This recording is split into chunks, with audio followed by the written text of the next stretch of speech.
You found the skeleton. How would you tell it's a dinosaur? You personally, how would you decide? Well, interesting question. I don't know. I'd have to do some research on that.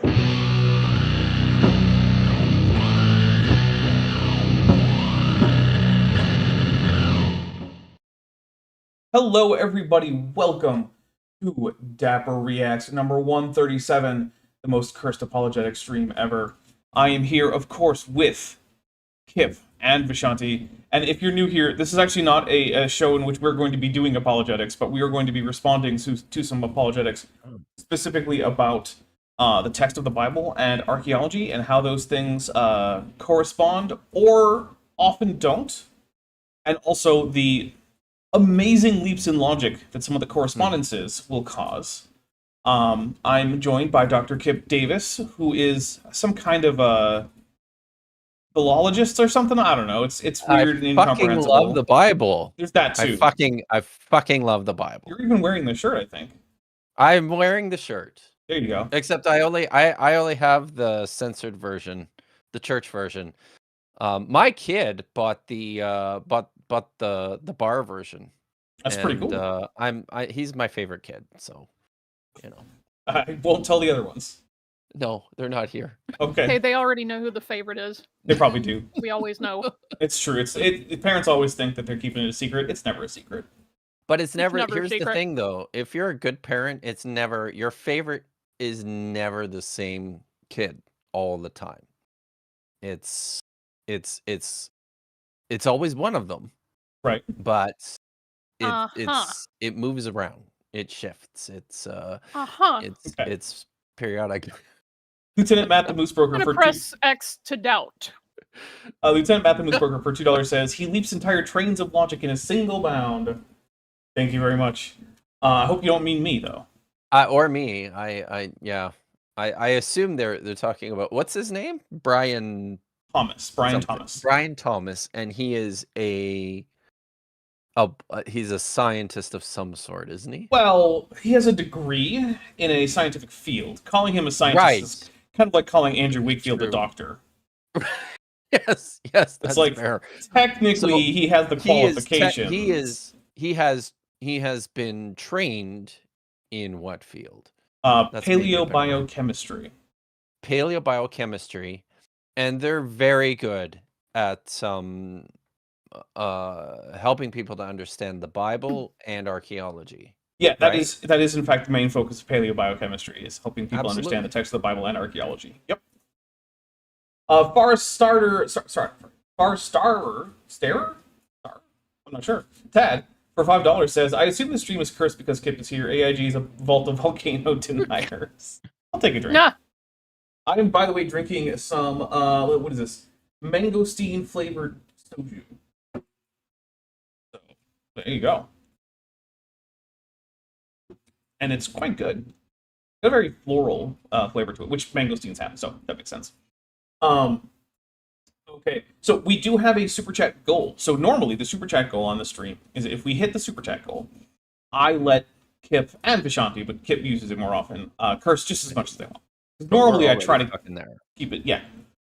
But last time we had a super chat goal for Kip to show up because he was very late, and then I offered that he could come back in if the audience wanted him to. But then after they got there, he just never appeared again. I didn't know. How should I know? I turned it off. I was not watching. Because I told you in the Discord chat.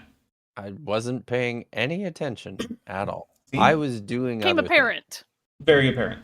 So as a result, because I didn't want to scam my audience out of a super chat goal, I applied that. Yours. I mean, it's not my fault. Usually you check with someone first before you set up.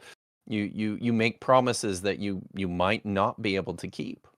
We're literally here every week. Every week, Kip. But I was told that I was not, and then by the time I was ready to jump on, you guys are like, yeah, no. So I was like, okay, fine. No, it wasn't. Yeah, later. No, it was. Oh no, we'll later. See if the audience wants you back. Yeah. I was like, I don't look. I didn't. Yeah, who has? Yeah, okay. We kept that conversation. It's still in the chat. Dude. We can scroll up. Anyway, What conversation? the I conversation was not about a you participant. putting in there that, oh, hey, I came back. Can we Yeah. go? And I was like, yeah, well, And we're and gonna then let the I was audience and you find out. 'Cause the yeah, audience and I might was not like, have heard whatever, you. I'm not doing that, is what I said. I don't think you So- said. You might have said that to yourself. I'm pretty sure I said it out loud. Yes, out loud to yourself. Room. That's how Discord Yeah. works when we're not on a call. My dog was in the room. Oh, well, your dog didn't tell me. Anyway, so as not to scam my audience out of Kip squelching once again on me, It was not me. It was you. You shouldn't make promises. you are to me. you are hence unleashed for this Yeah. stream, and because we can't further unleash you on this stream, yeah, if we get to 30 super chats of the $5 or over by the end of this, then there's two options. Either way, Kip will be reacting to Temple OS. If we have about a half an hour left or more on this stream, then in the last half hour of the stream, we will switch to showing Kip Temple OS. And if you don't know what Temple OS and your name is not Kip Davis, then I suggest that you go Google that real quick, because if Kip Googles it, then it'll spoil it, right? So don't. I promise it won't. Okay. So that is what will happen, and if we don't have enough time left, so if it's basically we have less than half an hour left, what I'm going to do is make Temple OS the first thing we cover next week. So we'll start with me screen sharing Temple OS to Kip, and he can experience the wonders of letting God speak to him and I'm other excited. such things. It's pretty cool. Sounds exciting. It's pretty cool in a way that I'm going to have to give a long explanation about things like get help if you have mental health problems, and don't harass people with mental health problems, and cool with the caveat that I'm going to have to do all that. Anyway, Yes. Yes, you things to can. read. Sorry. Oh, sorry. Yes, you can trust all of my promises, Jillian. Maybe you can. I because- can't. I did not promise to be there. I did not. You did the previous week. Sure, but then but then things got all fucked up. Yeah. And when things get fucked up, Them up. sometimes that just happens. So I had a crazy, I had a ridiculous. By the way, I did have a ridiculous weekend. I believe you. Last weekend it was just nuts. So So we have a few things to read, okay. because I don't want to forget anyone. The Sealoof, who's been a member for 31 months, says, "Hi Daps and company. Surgery in 2 days. Wish me luck." Well, good luck, Sealoof. I hope that the surgery goes well. So yeah. Let's see. Fear Mega Thrusting Monger for $5 says, "Speaking of Wakefield, I got my flu and COVID shots today. Where's my tism? By the way, Kip, if you want to cuss, use the Swedish fan, like the in Father Fan." But here's the thing. Now I know. You got to send it to him privately, so that way I don't know. But now I know. Doesn't work that way. But I don't have to either. Well, Do not I? today, I don't- right? But next week not you're today. you're reshackled next week. Right, that's true. Yeah. People think it's something I can't control. Interesting. Farstar Tad for $2 says, "The only person to blame is Kip, no books Davis." Mhm. That's correct. Kip, when are you gonna write a book? I don't know when I'm going to Yeah. write a book. I wrote this one, which apparently doesn't count. Are you sure so that you didn't just feed it into a Kip AI and have it write the book for you? So some have suggested maybe my dog wrote the book, but I found out this week thanks to our good friend Chrissy Hansen, who's all over this sort of shit. But I found out this last week that Joel Edmund Anderson has dedicated a review series to my book. Oh, good. And some of you are thinking, "Oh, that's great. It's funny." If you're Yes, unfamiliar, that's the context in which it's great. yeah, that's true. If you're unfamiliar with Joel Edmund Anderson, he has a degree in biblical studies.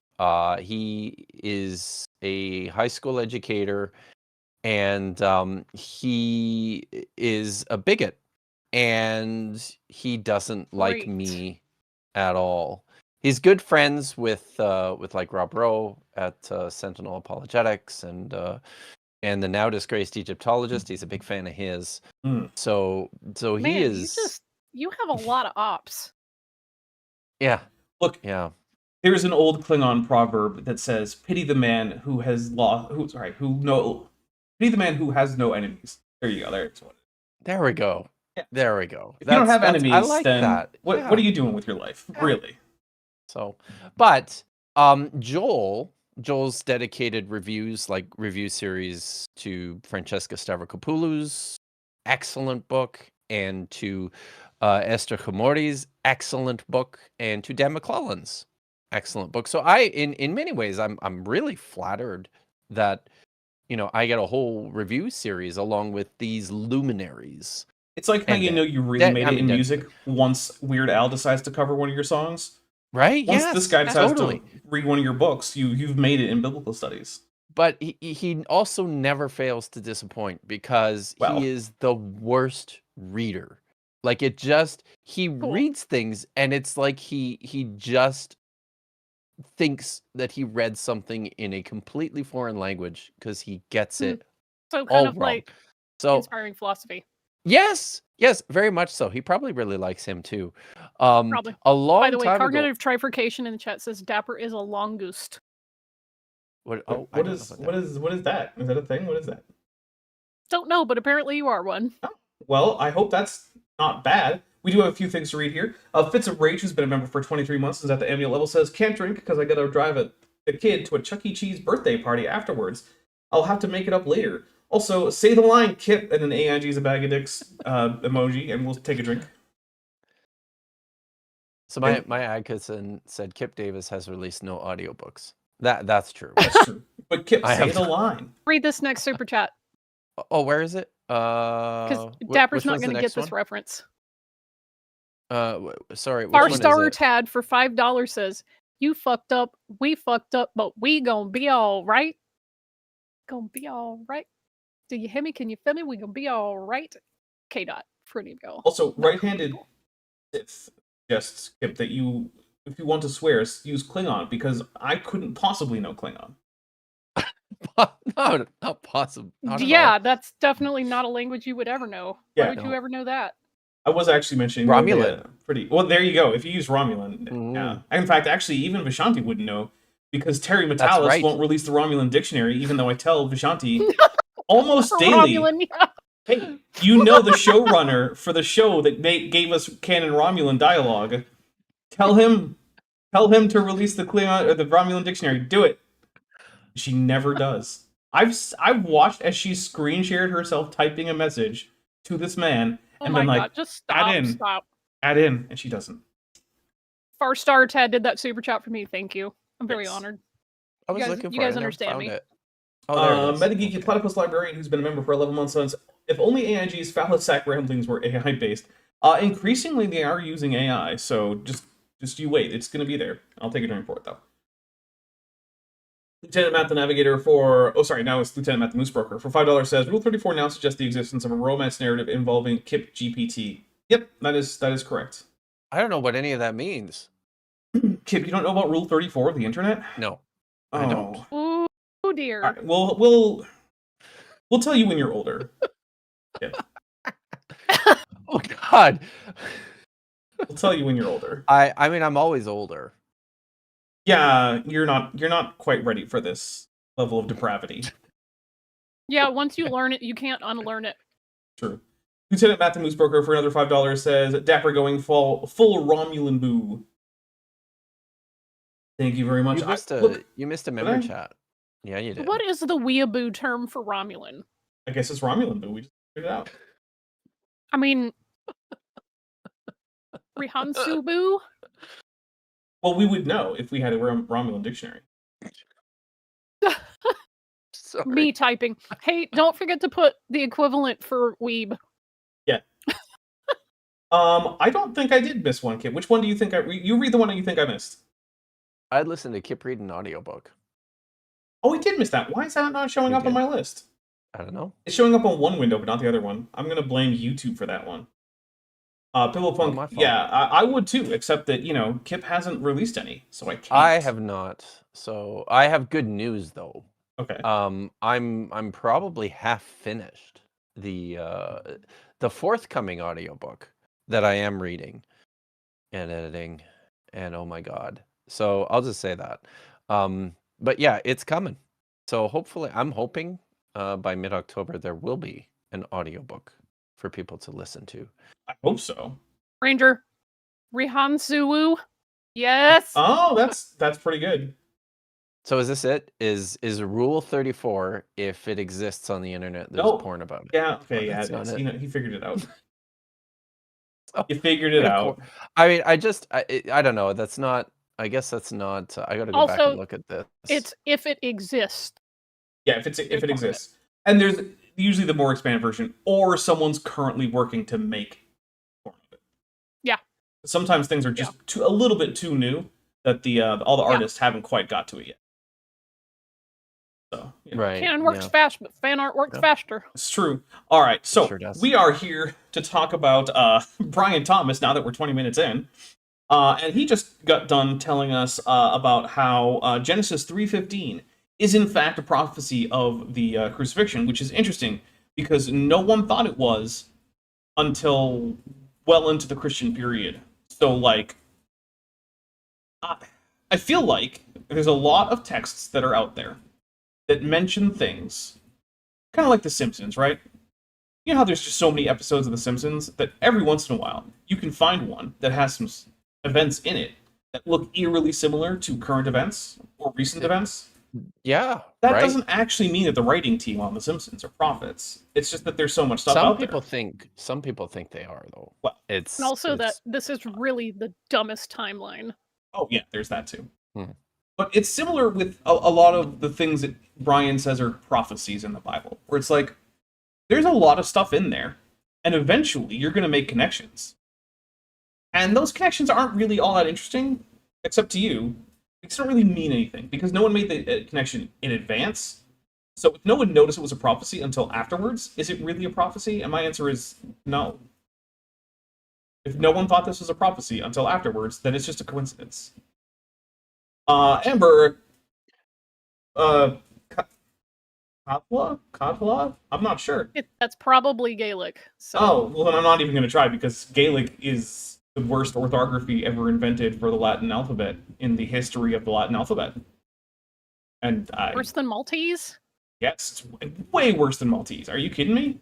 Okay, all right. The Latin alphabet could work pretty well for Irish. They just decided to make sure it didn't. Yeah.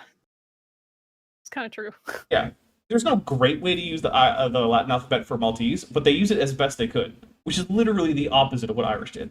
Like, oh look, a Latin alphabet covers pretty much all the sounds in our language. What if we just use it in the least intuitive way that anyone has ever used any alphabet? My first impulse was Kayla, but Amber is saying it's Kyla, so I was close. Good for me. Okay, well, I'm going to say Amber, Kyla, something. Billion, which is probably Tolkien, Elvish. Dapper, it looks like the drink counter is broken. Oh, is the drink counter broken? It shouldn't be. Oh. That's... Okay, well, I'm going to call that a Dapper. Heather Kuhn is also asking, is it worse than Welsh? Yeah, Welsh is also pretty... It's worse than Welsh, but not by a lot. Welsh is... I was right again. Dillian is Tolkien Elvish. Okay. My hobbies include knowing and being right. Wait, is it Sindarin or Quenya? That's a good question. I'm going to guess Quenya. Matt, the Moose Broker for $5 says the Simpsons writing team has better prophetic track record than End Times predictions. Oh my god, yes. Yeah, it honestly does. Yeah, they do. And I mean, this really is, and Vish was just absolutely on point here, right? Like, this is the stupidest timeline, and the reason we know that is because the Simpsons writers were trying to be funny. Yeah, they're like, man, no way this will ever happen. Yeah, right? Like, what is the stupidest thing that we can think of about the future? And here President Trump is the thing that they thought of. Here we are. Mm-hmm.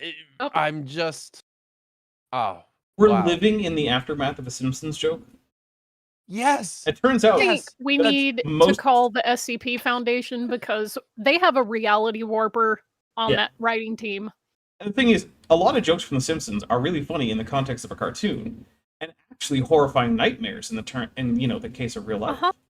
Like, Yeah. in Steamed Hams, it's a funny little joke that Seymour's mom is stuck on the upper floor of a burning building while he denies that it's burning and just tells her to go back to sleep. That's a funny little joke. In real life, that's called negligent homicide. Yes. Yeah. So, Can I see them? No.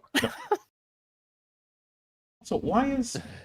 Oh my goodness, what is happening here? Well, that's another problem that I caused. Sorry about that. The answer is Sindarin for Land of the Moon. I don't know as much Sindarin as I do. Not that I know much Quenya, but I spent a little time looking into it. Anyway. Yeah.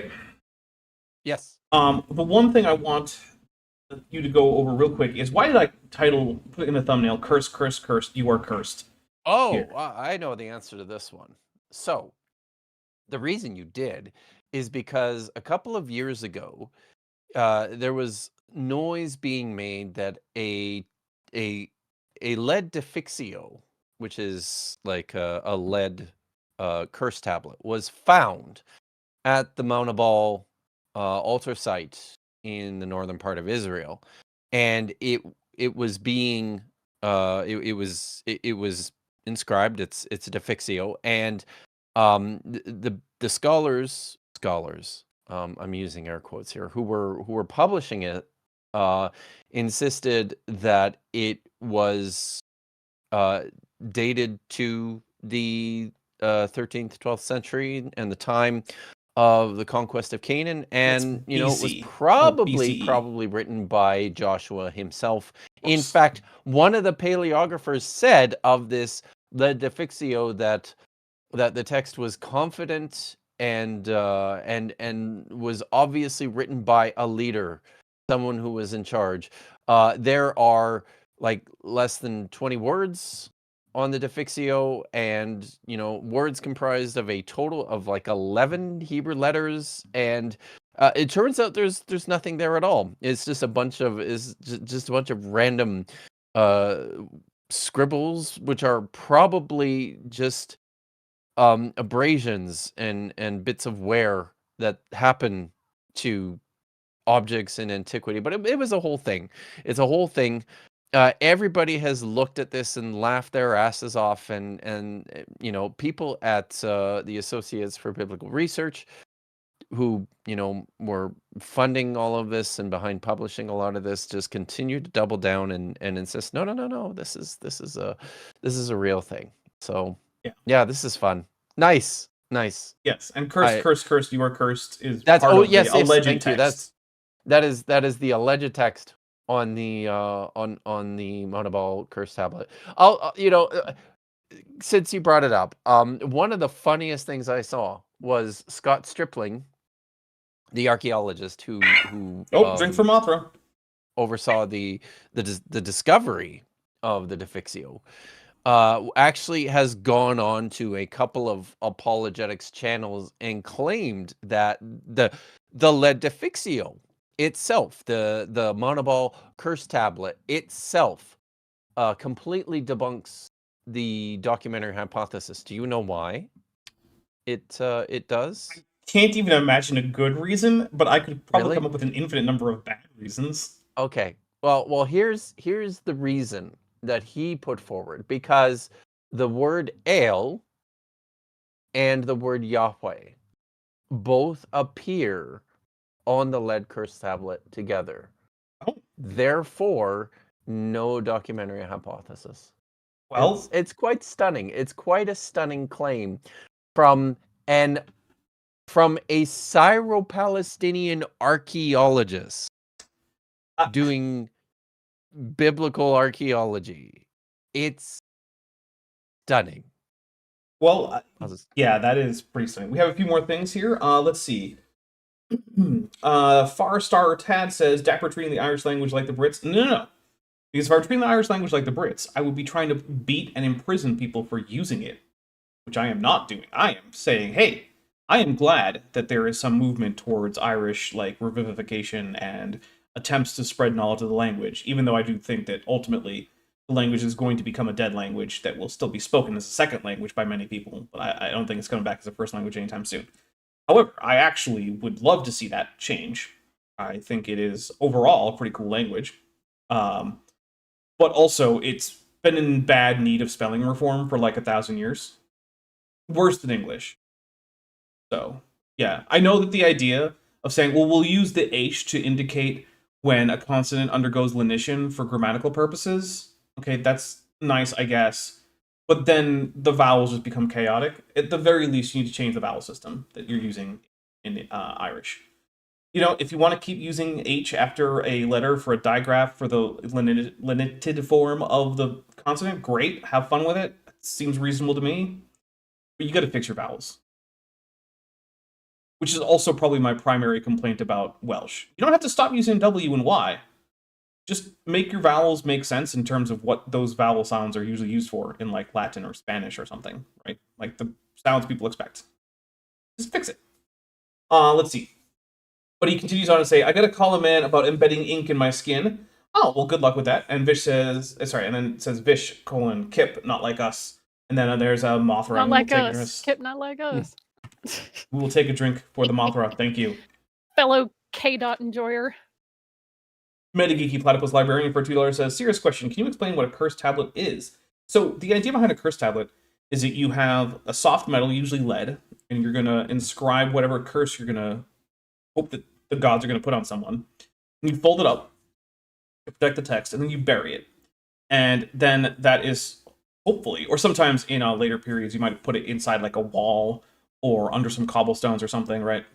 And then the idea is supposed to be that that's going to cause the curse to take effect. And sometimes if you were imploring like gods of the underworld or something, you would also bury with it like some kind of offering, like maybe a bit of like a jar of wine or something, to say like, okay, hey, god of the whatever, please curse this person. And in exchange for cursing them, have some booze. There you go. And that was a practice that went through the Iron Age and well into the Common Era. And it's actually an interesting thing because unlike sort of like temple or church hierarchy, like official definitions of religious teachings and whatnot, curse tablets were primarily made by people on the ground practicing the folk version of whatever faith practices were going on there.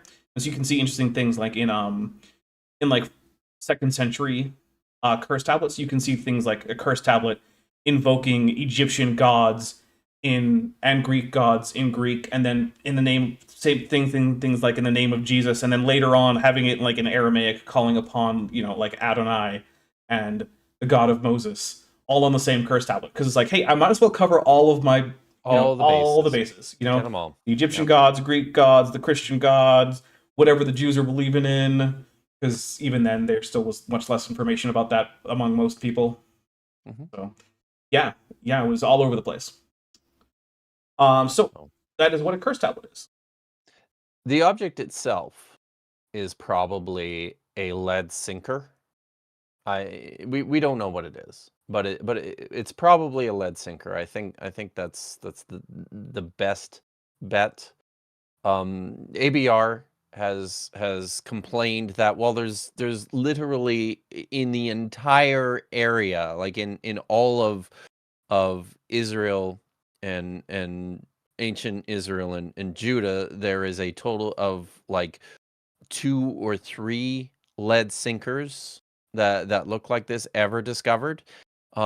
They also fail to mention that there are no lead curse tablets anywhere in Israel and Judah. Yeah, they were pretty common in like Greece, yes, Greece, and Egypt, northern Egypt, yeah, like northern Africa. Sorry, yeah, places like this. But not much of a Canaanite or Israelite sort of thing. Not so much, but yeah. Lieutenant Matt the Moose Broker for $5. See, they just don't want us to watch Brian Thomas, which I'm fine with. That's what's happening right now. Lieutenant Matt the Moose Broker for $5 says, random scratches, Lee Berger.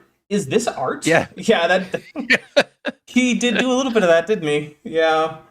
Oh man, weird hatch marks on this cave. must have been from these tiny brain hominids. They were definitely doing an art. Yeah. Yeah. Maybe. By the way, maybe.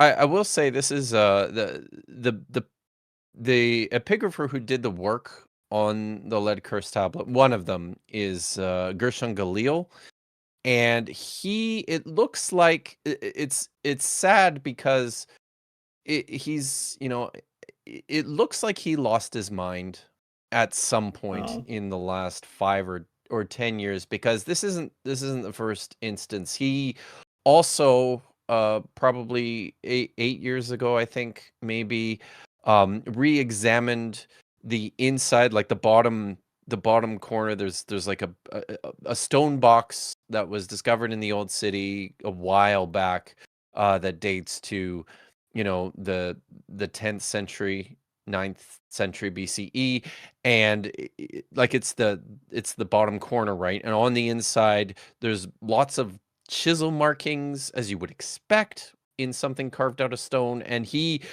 read an inscription in there, and it also is full of curses from Yahweh. But so this isn't he is a repeat offender, and I think it's probably because something in his brain broke. It might be age related, as what often happens to all of us as we get older. We tend to think less clearly, and it's sad. But it's also, this is Counterpoint. kind of what happened. What's my point? No, she said I said counterpoint. Oh, yes. Hakadosh Baruch Hu is actually rebuking him for trying to find shit that isn't there. So he is seeing curses, they're Yes. just visible to only him. Yes. Oh, there you go. That's That makes it. sense. Yep. Yeah. He's got the curse vision. So, yeah. Okay. So, Dutch Place of Hostilities Tunicate for $5 says, people say that French spelling is worse than English spelling, which I disagree with. But now I really got to look into Irish spelling with a Godzilla. And I will Good take a luck. drink for the Godzilla. Yeah, good luck with that. As for French and English, I think French is worse in some ways and English is worse in some ways. I think English is worse in terms of being able to look at a word and know what it's going to sound like. It is very, very easy to look at a French word that's written down and know how to pronounce it. very But I true. think Yes. French, it's harder to know how to spell a word if all you've done is hear it. Because there are usually... It's not phonetic. Yeah, there's usually Right. about like 18 different ways, and I'm just making that number up, but there's a huge number of ways that you could spell any given utterance in French that all unambiguously recover that utterance in terms of sound. But in English, there are usually 8 different ways that you could spell anything, and then of those 8 ways, 4 of them could also have 2 or more different pronunciations that might also be the Yeah. option. So it's easier to go from sound to spelling in English, but not by a huge amount. But it's easier in French to go from spelling to sound, is what I'm going to go with. So there's my take on French versus English. Lieutenant Matt the Moose Burger for 5... Oh, sorry. No, I was just going to say, by the way, yes, Fits of Rage, thank you for correcting me. I did mean to say Yahawaha. Yes, obviously, that is in fact how the Tetragrammaton was originally pronounced in Paleo-Hebrew. Yahawaha. The spoken language of Paleo-Hebrew. Yep. Yes. That's how it works. It's definitely not an alphabet. It's a spoken language. Got a noddle. Although I will say... I have a spatch and Patamon! That's Paleo-Italian right there, Spagatinaddle. Got a noddle. So I will give the Black Hebrew Israelites this. They did transcribe the entire Tanakh into the Proto-Hebrew alphabet by hand, basically by like hand typesetting this, because they did this before you could just drop in a new font on like a text file and just change the alphabet. So they spent a very long time rewriting the entirety of the Hebrew scriptures for their own use, and basically just by changing the alphabet. But like that's a lot of work and effort, and like, hey guys, good job. I would not have bothered, but I appreciate that you went to the trouble. I just wish you had learned Hebrew first. Hyperfixation that's like, wow, you sure did spend a lot of effort on this thing. For no particular I guess reason. good job. Like, if I arrange somebody's entire library collection by color, yeah, that would take me a really long time, and you'd be like, okay, thanks, but why? Yeah, there's a bunch of them. the reason. Okay, so there is a reason, and they think it's a good reason, and I think it's a very silly Oh, reason. yeah. Well, obviously they think it's a good reason. The reason they think is because they also tend to be the types who buy into the idea that whatever like Egyptian hieroglyphic that turned into the Proto-Sinaitic sign that eventually turned into the Paleo-Hebrew sign carries its meaning through into Hebrew. And so you can divine out extra layers of meaning by looking at what this letter was originally a picture of, and then applying that to the word through your own little Rorschach test of which meanings you're going to find significant, which ones you're not. Yep. And so, But that does There are sound fun. messianics that do that too. Yeah. Like, well, it used to represent a fish.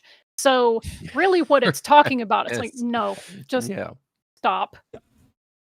look, the letter A derives from the same symbol as the Hebrew aleph, right? It's an ox head. In English, yeah, it came it's from the upside down. pictograph for an ox head. Right. Yeah. The word apple has nothing to do with ox heads. Nope. Not a thing. Sure. It's just there for the sound.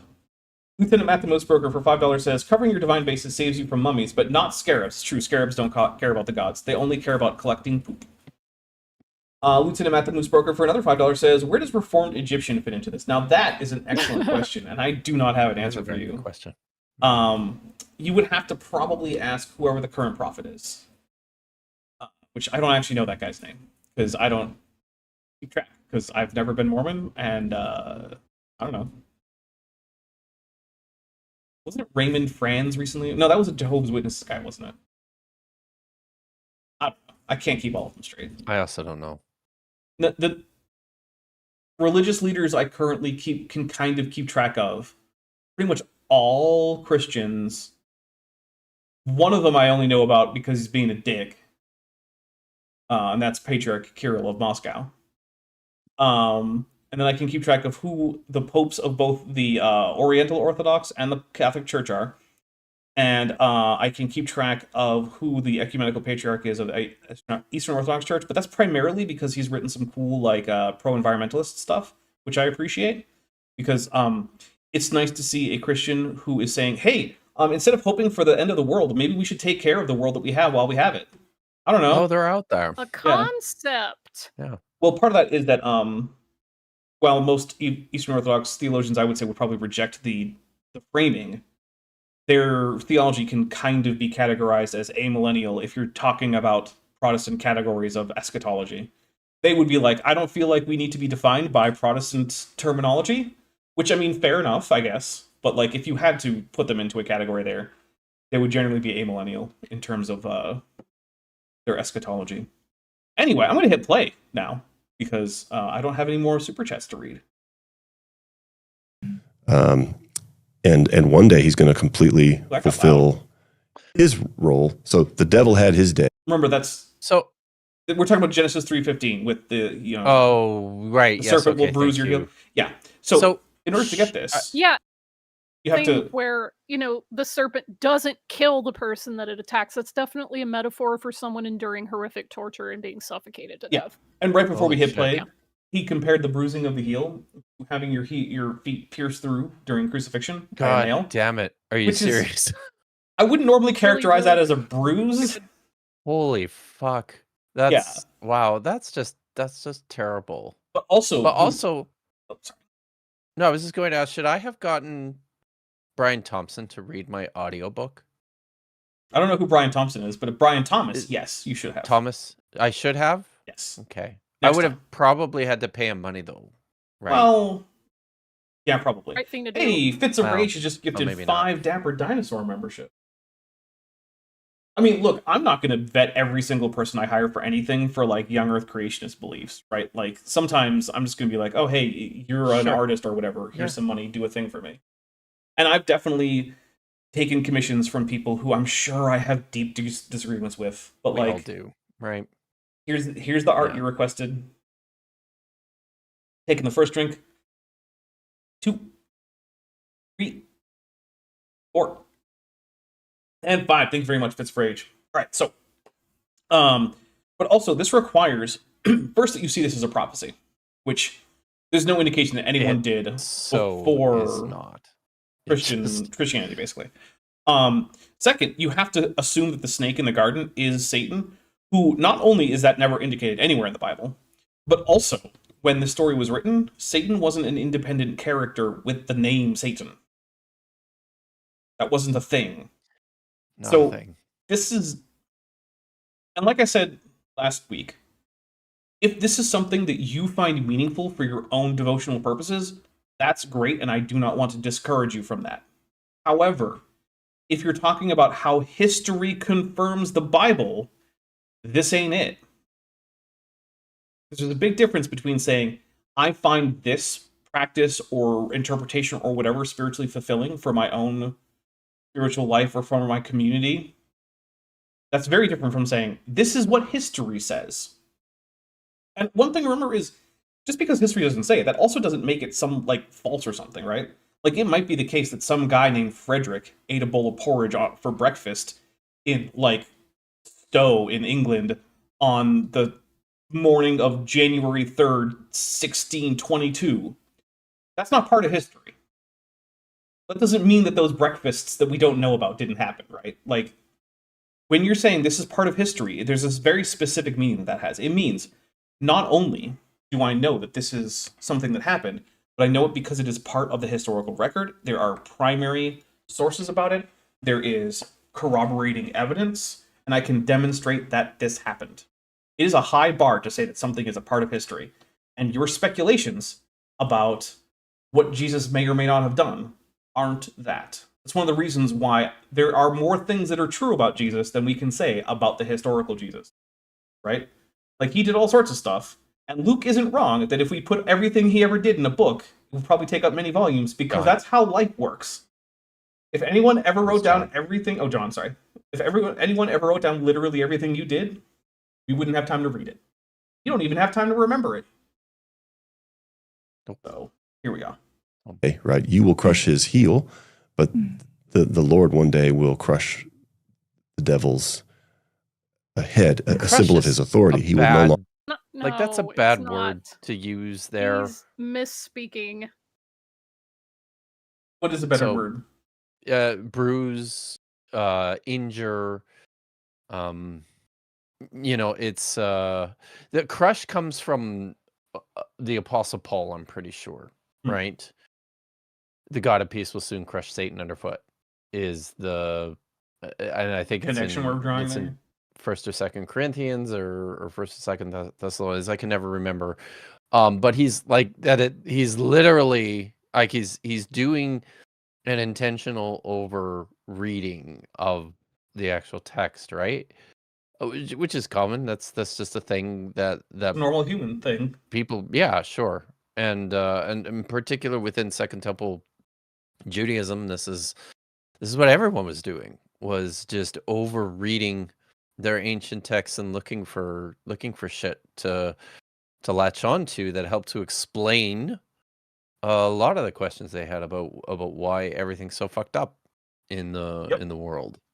It turns out that's a pretty common impulse for people, is to try to look for meaning when things are pretty crappy. There's a reason why, say, the Coptic Orthodox Church honors basically several martyrs every single day of the year, because basically ever since the Fourth Ecumenical Council, or, well, I guess they wouldn't count it as the fourth because they only accept the first three, basically every single government they've ever lived under has been violently oppressing them. And they have that many martyrs. So, yep.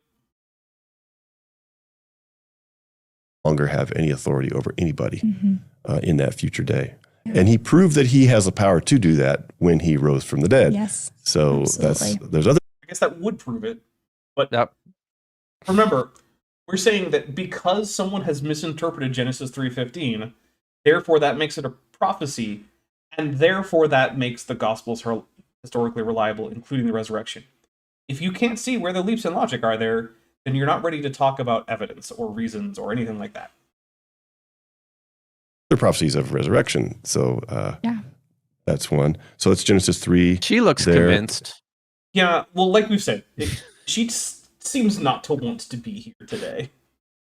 And I don't blame her, because, I mean, as we saw earlier, Thomas is not great at, giving her a chance to actually finish a thought. All Sweet. right, we got. I just got a gift membership. Thanks. That's because Regios just gifted Thank you, 10 memberships. Regios. Thank you very much. And Brilliant. what that means is that I'm going to take 10 drinks while Vishanti tells us about her 5 favorite Star Trek aliens and why they're the Xindi. All of them? Well, I will say this. If they were gonna tell, the audience about 5 species of Xindi, then maybe they shouldn't have used a giraffe skull for one of them. Because that was real dumb. And Enterprise is my favorite Star Trek, but I am gonna put them on blast for this. Like, that was definitely a giraffe skull. And wow, never gonna let them off the hook for that one. Okay, but to be fair, that However, was the my 6th. favorite 5 Star Trek species. Hmm. Number 1, forever and ever, Andorians. 2, Romulans. 3, Vulcans. 4, oh, this one could be tough. Let's say Suliban, because they had some Okay. neat stuff going on. I know that's a little controversial. And then whatever. Yeah, let's go with Tholians. I do like the Tholians. Hey, do Romulans and Vulcans count as separate species? Yes. Yeah. Why? I don't understand the question. They're genetically distinct and have been so for Are they? thousands of years. Yeah. Yeah, but Yeah. I aren't they? I mean, they're. They share a common ancestor. I thought they. Yeah. Okay, I guess. But what do we know? They're a What the- separate what the species genetic as much distinction as is? brown bears and polar bears are. Okay. In that polar bears and brown bears can make fertile offspring, but they've been separated genetically for thousands of years. They have distinct morphologies. They have distinct behavioral Mhm. patterns, and Right. yeah. Languages, culture. Well, less so about languages Well, with sure. the bears. Yeah, but that's I mean, that's. Yeah. Okay. Let's see. Lieutenant Matt, the Moose Broker, for $5 says she acts like she enjoys as much as. I feel like she acts like that she enjoys as much as scrubbing toilets. I think you got the wording wrong there. She acts like she enjoys this as much as scrubbing toilets. Yeah, basically. She's clearly not enthusiastic about this one. Although to be fair, like they have different hosts, and only some of them are actually particularly like engaged. And I think Trey is the one that they have that I feel like is usually the one who seems the most enthusiastic about doing this job of hosting this podcast thing. And so I would like to see more Trey. I think his last name is Bowling. So ICR, if you're listening to this, give me more Trey and less of all the other ones you got. Because they Or- seem not to enjoy this. Train other people besides Trey to be good co-hosts. No, Trey doesn't need the competition. You should give him a raise and have him be the exclusive podcast host. Yeah, because what we need is more dudes on podcasts. We don't have enough of those. No. Well, Definitely. what they should also do is hire some women to actually talk as guests on the podcasts, because they never do that. This is an evangelical podcast. You think they are going to hire women? AIG can do Lol. it. Their Answers News is often majority women on the panel. I'll give them that. They hire a lot of women they to put them paying on. them? Yeah, Hmm. that's those Sure women's about that? full. Yeah, it's their full-time Okay. job. Their career is being a talking head at AIG. They've got at But least the 3, difference is they're women talking who- about, quote, science. They're Well, not yeah. teaching like theology and doctrine, which is where they would draw the line. I mean, I don't know exactly how strict Answers is on women not preaching. I don't know. I imagine they're not a big fan of it. I'm going to assume that they don't approve because they're evangelicals and they're fundamentalist young earth creationists. Yeah. There's no way. I mean, that's probably true. Here, Mega Thrusty Monger says, "Okay, but Trey is also the dumbest of the hosts." I don't care, because everything on this podcast is dumb. So I don't care how dumb the host is. I just want the host to feel engaged, because it helps me feel engaged. So, I don't know. Maybe that's just a me thing. Brian doesn't look like he wants to be there either. He sounds so droll. Well, okay, but I'm pretty sure that they've altered his voice on this, because he doesn't. This voice sounds deeper and creakier than normal. Mm. So I think either he was like he ill just or sounds something. bored. He looks bored. Maybe he is. For $5, Lieutenant Matt the Mooseburger, who really seems to want Kip to have to react to Temple OS, is what I'm getting from this. says creation is 100% theology and doctrine and 0% science. That is correct. It is in fact 0% science and 100% theology and doctrine. They don't see it that way. Yeah, They sure but don't. you can And demonstrate there's- that it is, because one of the rules that they have to publish in their publications is that you I have to know. toe the conclusion line, and that's what you do with doctrine. Oh, I know. The only person that's actually honest about that is Kent Hovind, ironically. I would say Todd Wood is too. He straight up admits, he's like, yeah, this is absolutely, dogma to us. I just don't think you should teach one without the other on my taxpayer dollars that I'm definitely Yeah, he is honest. I would say because Todd Wood he is doesn't also pay taxes. well, yeah. I would say that Todd Wood is reasonably honest in that he says, I believe in young Earth creationism for theological reasons, and I do not think we currently have the evidence to demonstrate that it's true, but I think it is true, and that we will eventually get that evidence, and so that's my project. And I think that is probably the most honest you could be while trying to do young Earth creationism. Is to say, I believe it for theological reasons, we don't have the evidence, and I'm hoping to change that. I don't think he's going to succeed, but at the very least, I think that is a very honest take for young Earth creationism.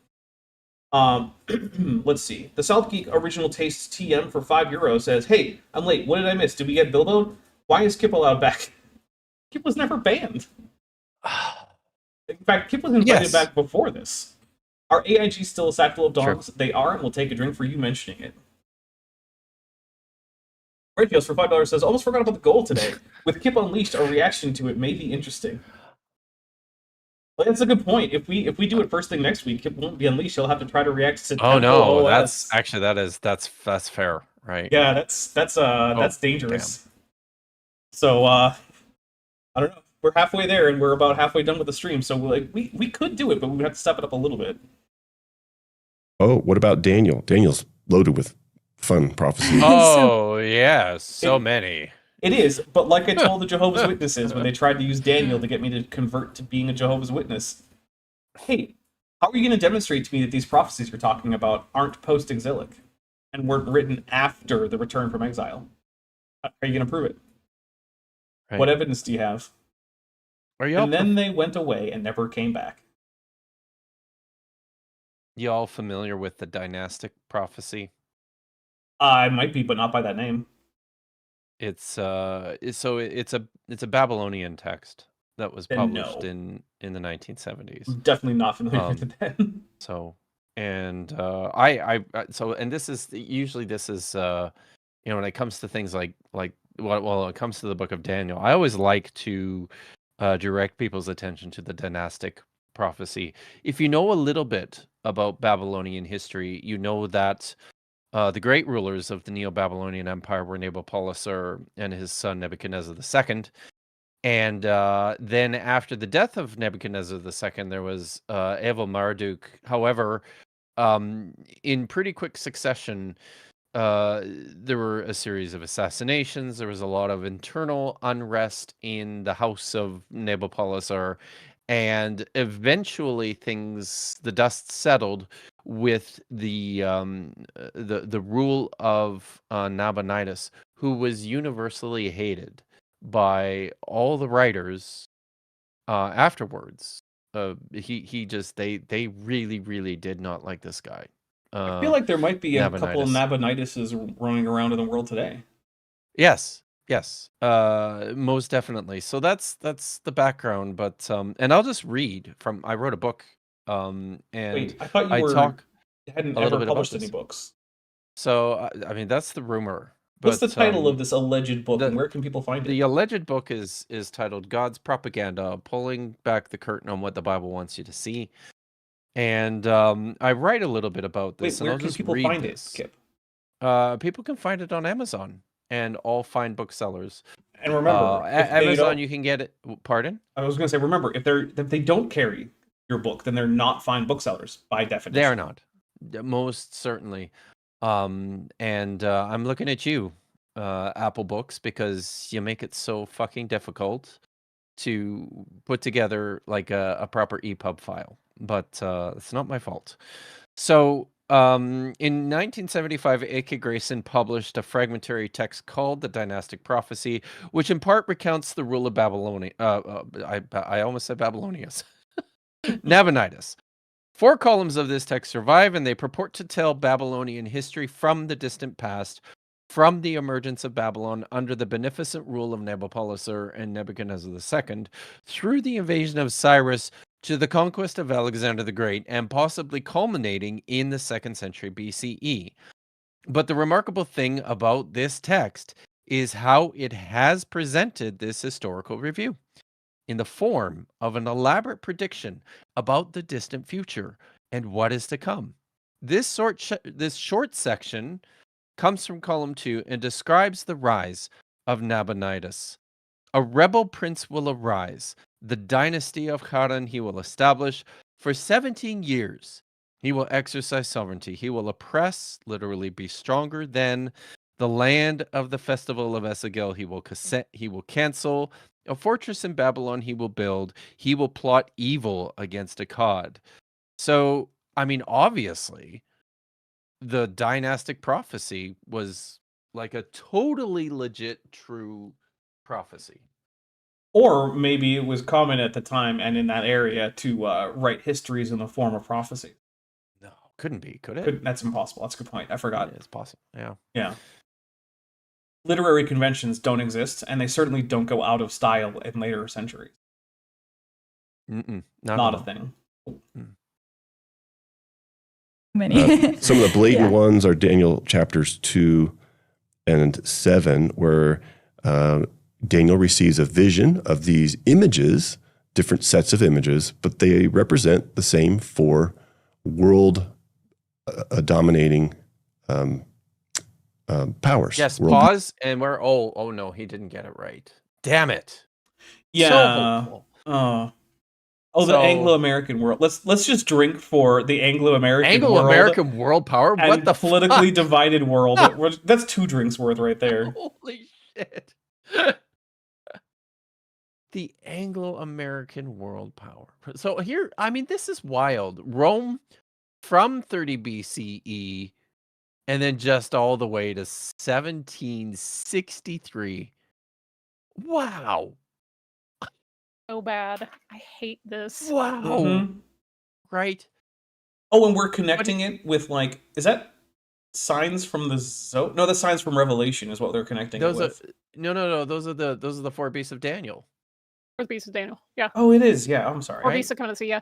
I'm just so I'm mad. gonna pour some more of the soju. Anglo-American world power. This is like diet British Israelism.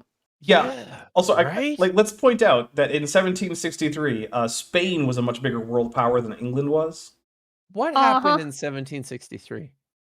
I think that was like England first establishing their first permanent colonies in the Americas, wasn't it? This is actually part of history I'm not amazing at. Holy crap! Spain and Portugal This had at is- least 200 and maybe 300 some odd years on them by that point. Yeah, basically.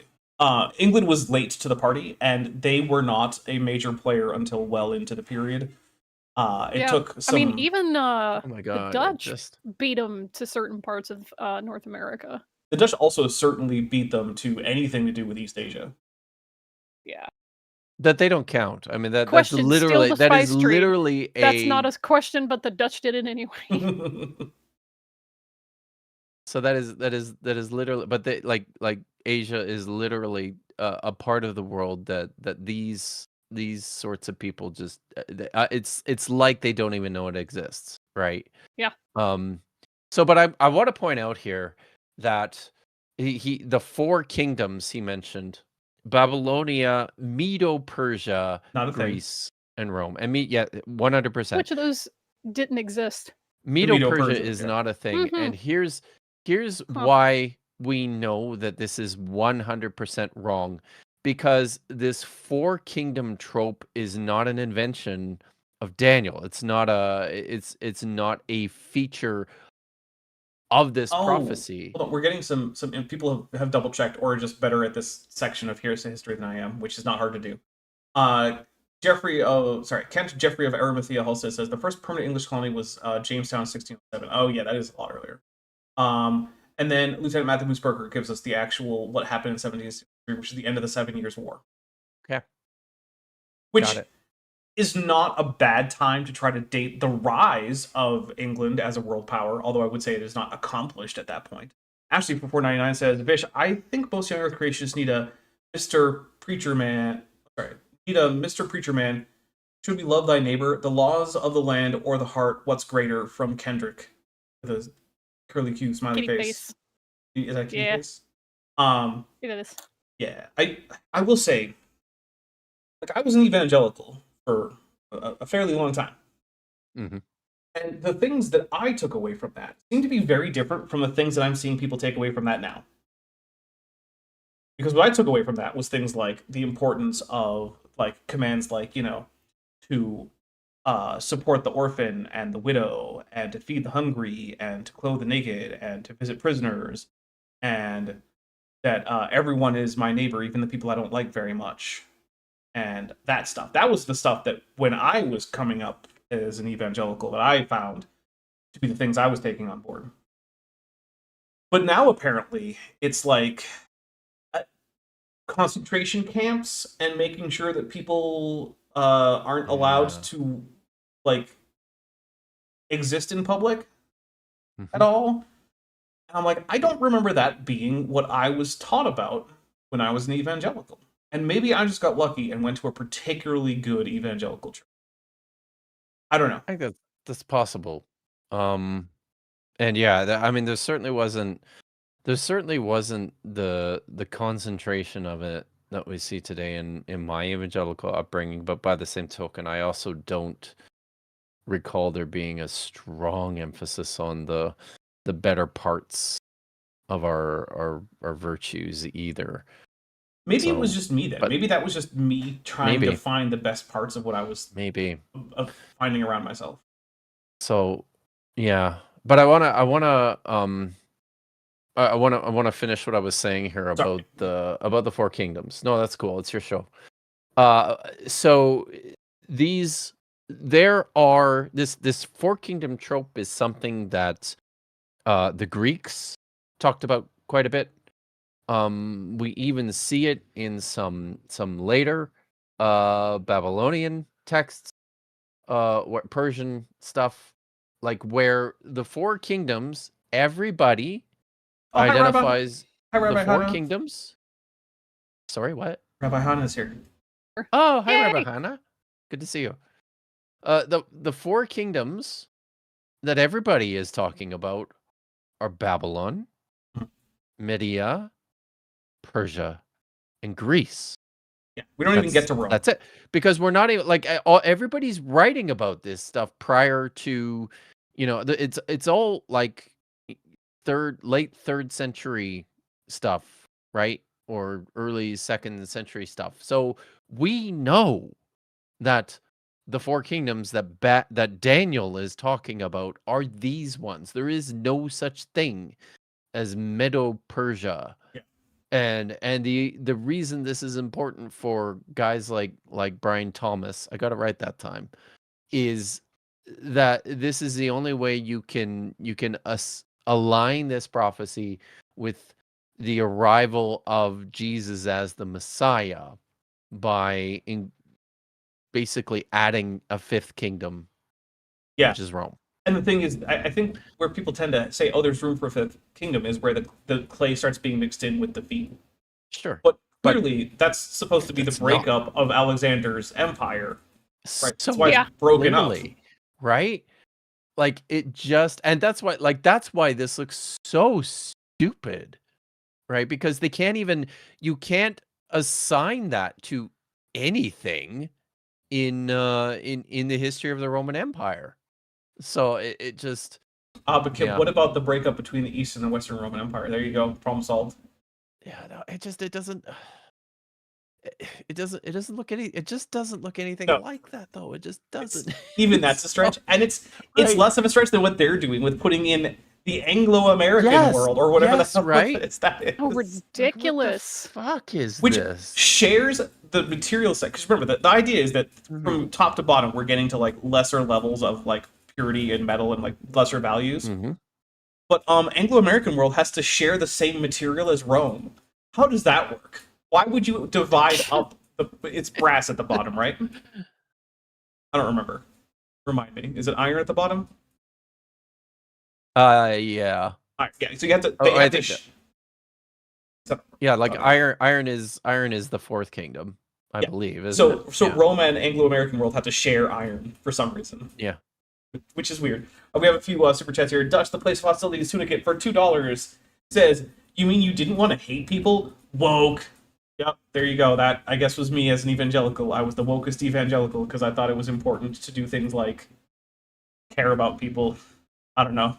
What a weird idea. Lieutenant Matt, the Moose Broker, for $5 says, "The evangelicals are mad at us for internalizing the things that they only ever intended for public consumption." Jeez. I mean, based on what I see now, yeah, that does actually seem to be the case. Because I did watch some of a recent memorial, let's say, in which a widow came up to talk about forgiveness and love. And then a political leader later came up and said, I actually don't agree about loving my enemies. I don't really like my enemies. I kind of hate my enemies. And then there was cheers from the ostensibly very, very evangelical Christian crowd. Was that a memorial? Mhm. Because A memorial I where mean, there was... that sounds familiar, but Yeah. I mean, it sure. I thought for sure I was watching, like a fascist political rally. Well, it's weird because it also resembled that, and also there was merch, which is a weird thing to have at At a memorial. memorial. And fireworks too. Yeah. America. Of course we're On selling The merch. stage. Yeah. You know what? If I die, which is questionable since I've been around for 150 million years And already, Lots of theater. right? I want everyone to sell merch and have fireworks, and Okay. and also to wave. No, don't wave flags around. I actually have a thing about flags. I don't like flags. I like vexillology as an idea, but the actual use of flags I always find creepy and weird. Now we have a super chat for 56 from Prostetnik Volgon Jelts, and I am going to say that my friends who have also both hosted Kiryat Debrit are going to be the ones to read this, so that you don't have to be Well, subjected to my I'll read it atrocious Hebrew. exactly as it's Yes, printed. Please Okay. do. This is what is printed. Mhm. Shema Yggdrasil Oh, Odinai Eloheinu Odinai Echad.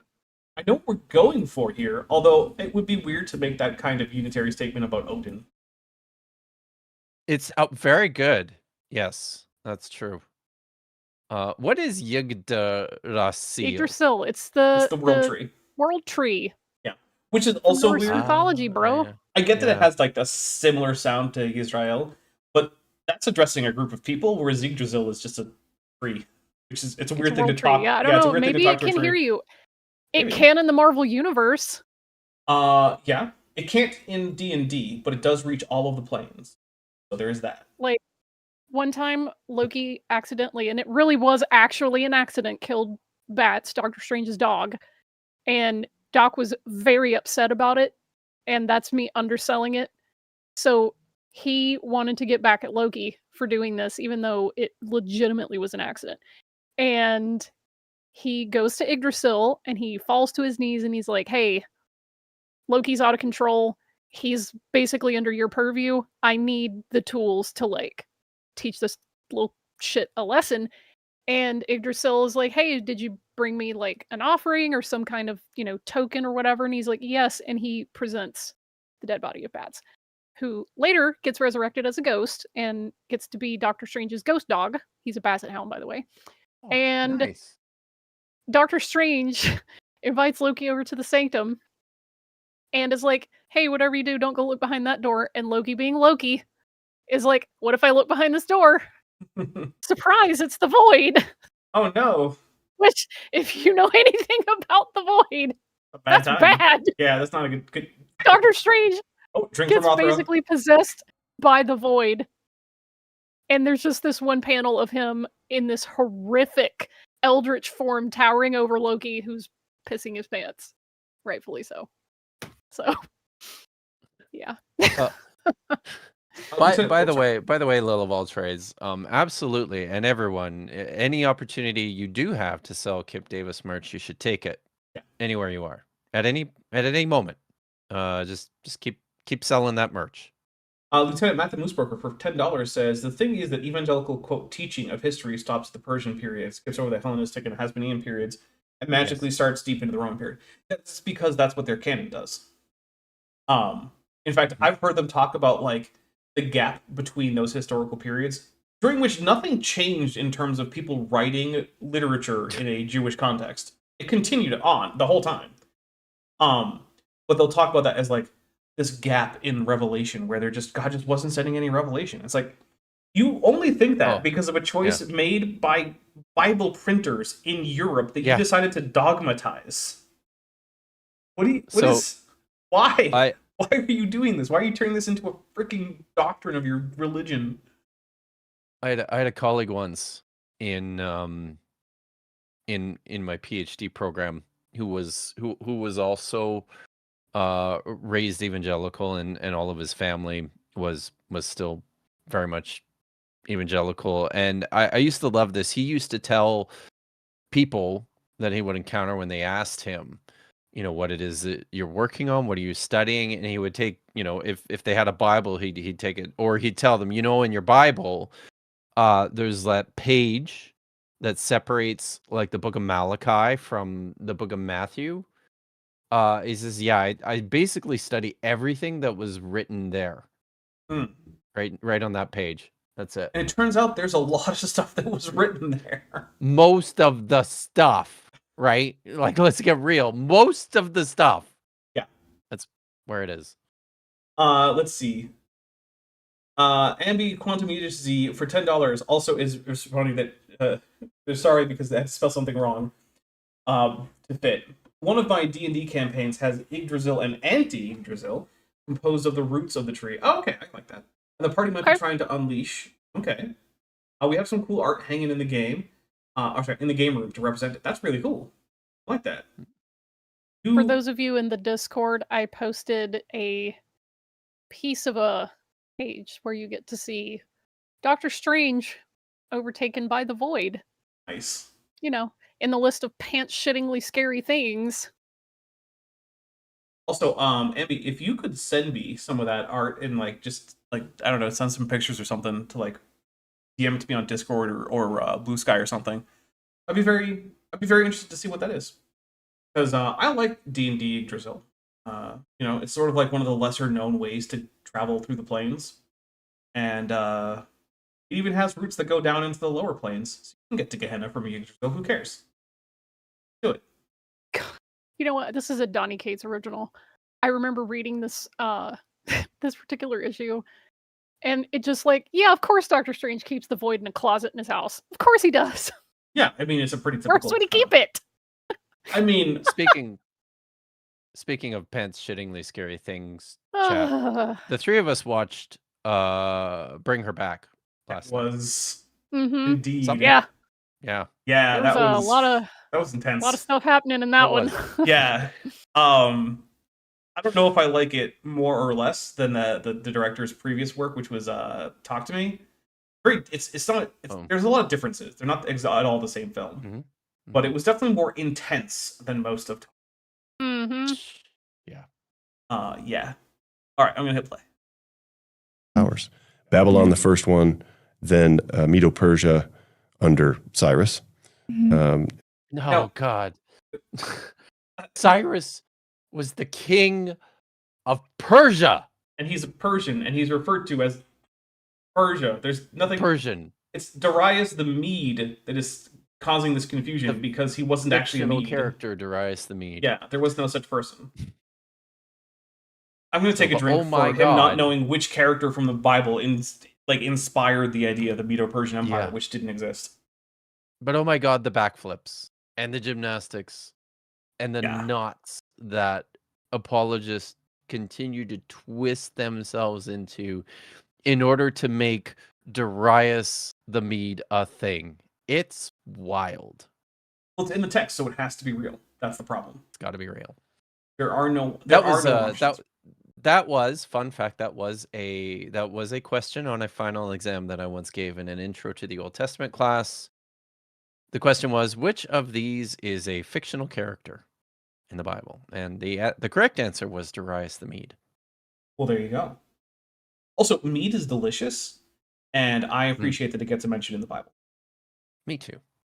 There's it is delicious. There's no like local meaderies, and it's hard. There are no national mead brands that I can just get. So I haven't had mead in years, and I wish I had mead.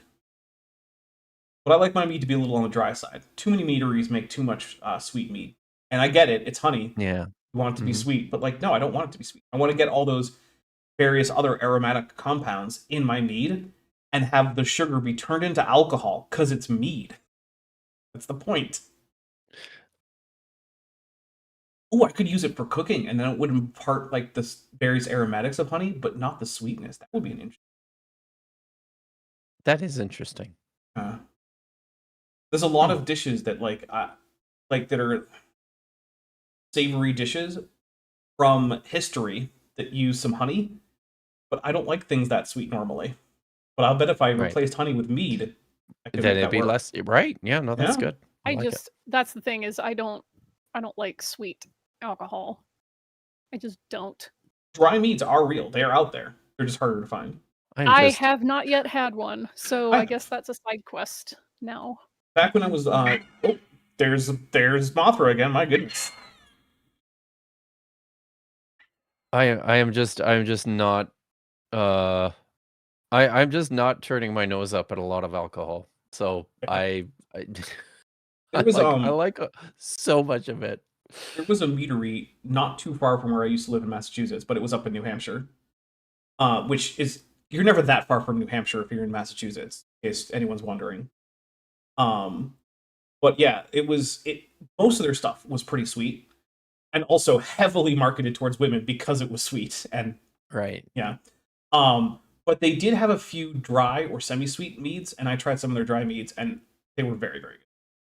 And also had names like Stiletto with a high heel shoe on the label, which was a little weird to buy that. Right. But like whatever. So I will say it's definitely not I do not drink much sweet liquor at all ever. But and when there are times though that I really, really like a glass of port and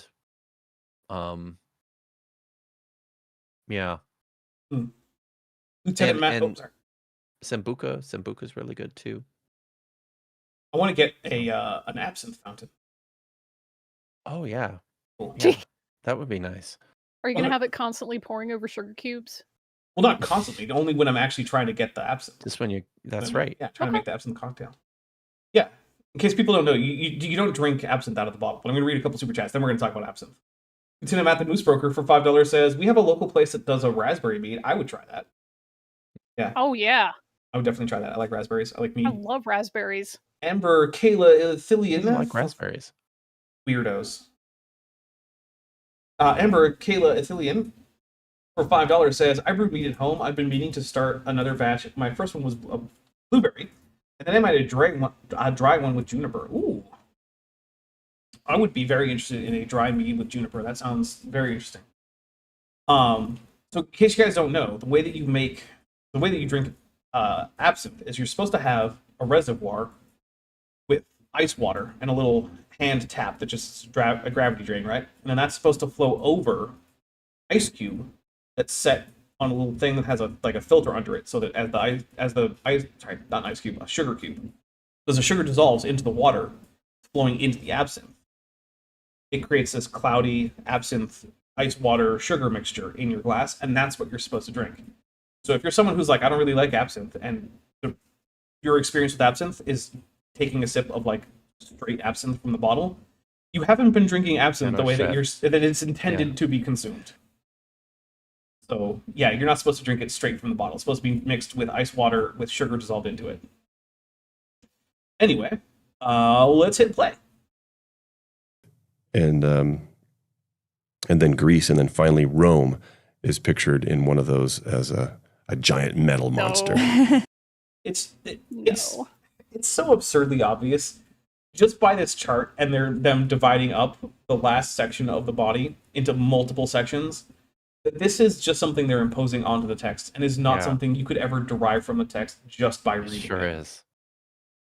And the thing is, I remember hearing a lot in that evangelical church, once I was old enough to hear words like this, about how bad eisegesis is. How we should never read our intended meanings into the text. And it's like, my guy, almost this entire chart is eisegesis. I'm going to say that, let's see, we have 1, 2, 3, 4, 5, 6 We sections got here. one right. Yeah. Of those, 5 of the 6 are you doing eisegesis, my guy. Mhm. Yeah. And that's one of the things when it's like, when they accuse people like Kip of hating the Bible, right? Which is the whole reason why you have an I fucking love the Bible shirt. That's why. Like, at least Kip wants to actually know what the text says rather than telling the text what it's allowed to say based on what I want it to say. That's, Yeah. if anything, what Kip is doing is much more respectful of the text than anything that's going on here. If I'm doing anything respectful, it's that. Otherwise, it's all not so. But and it's always funny and interesting and kind of puzzling to me. If you happen to read that book review series by Joel Edmund Anderson, you will get an entirely different impression of what I'm supposedly doing. By the way, we only have 8 more super chats until Kip has to respond or react, I suppose, to Temple OS. And remember, if we can get it during this stream, that means that Kip is unleashed for the reaction. But we only have like let's see, we have 8 minutes to get those. No, we have 9-ish minutes to get those 8 super chats in. So it's possible. Are we doing a break or You need a break? not? I need whether we're breaking or not, I need to go use Well, then we'll take a break. the bathroom. So If you can always request a break. And oh really? Oh, yeah. that's nice. Thank you. There's no Maybe rule you about are a benevolent dinosaur. I feel like I am. Even when Yeah. sometimes you choose Sometimes. to Maybe reject my sometimes. benevolence. It didn't feel like it at the moment. I told Kip that he was unleashed for this stream, but not permanently, and he complained about that. Come on. I was being a cheeky asshole, Mm-hmm. as I have a tendency to do. Well, I'm going to read this $5 People super should chat just from Rich not Hills. take me seriously. Agreed. Like, not ever. So here's what we'll do. You shouldn't. We're going to take a quick break, and when we come back, we will see where we are, and if we can get that goal before we hit half past, Kip is going to be reacting to Temple OS. Reggio, in this stream, Reggio's for $5 says, need to hit the goal. I agree. I think it will be fun to hit the goal, but in the meantime, we're going to go on a quick break. In the meantime, please enjoy the teaser trailer for the next Star Trek Adventures game.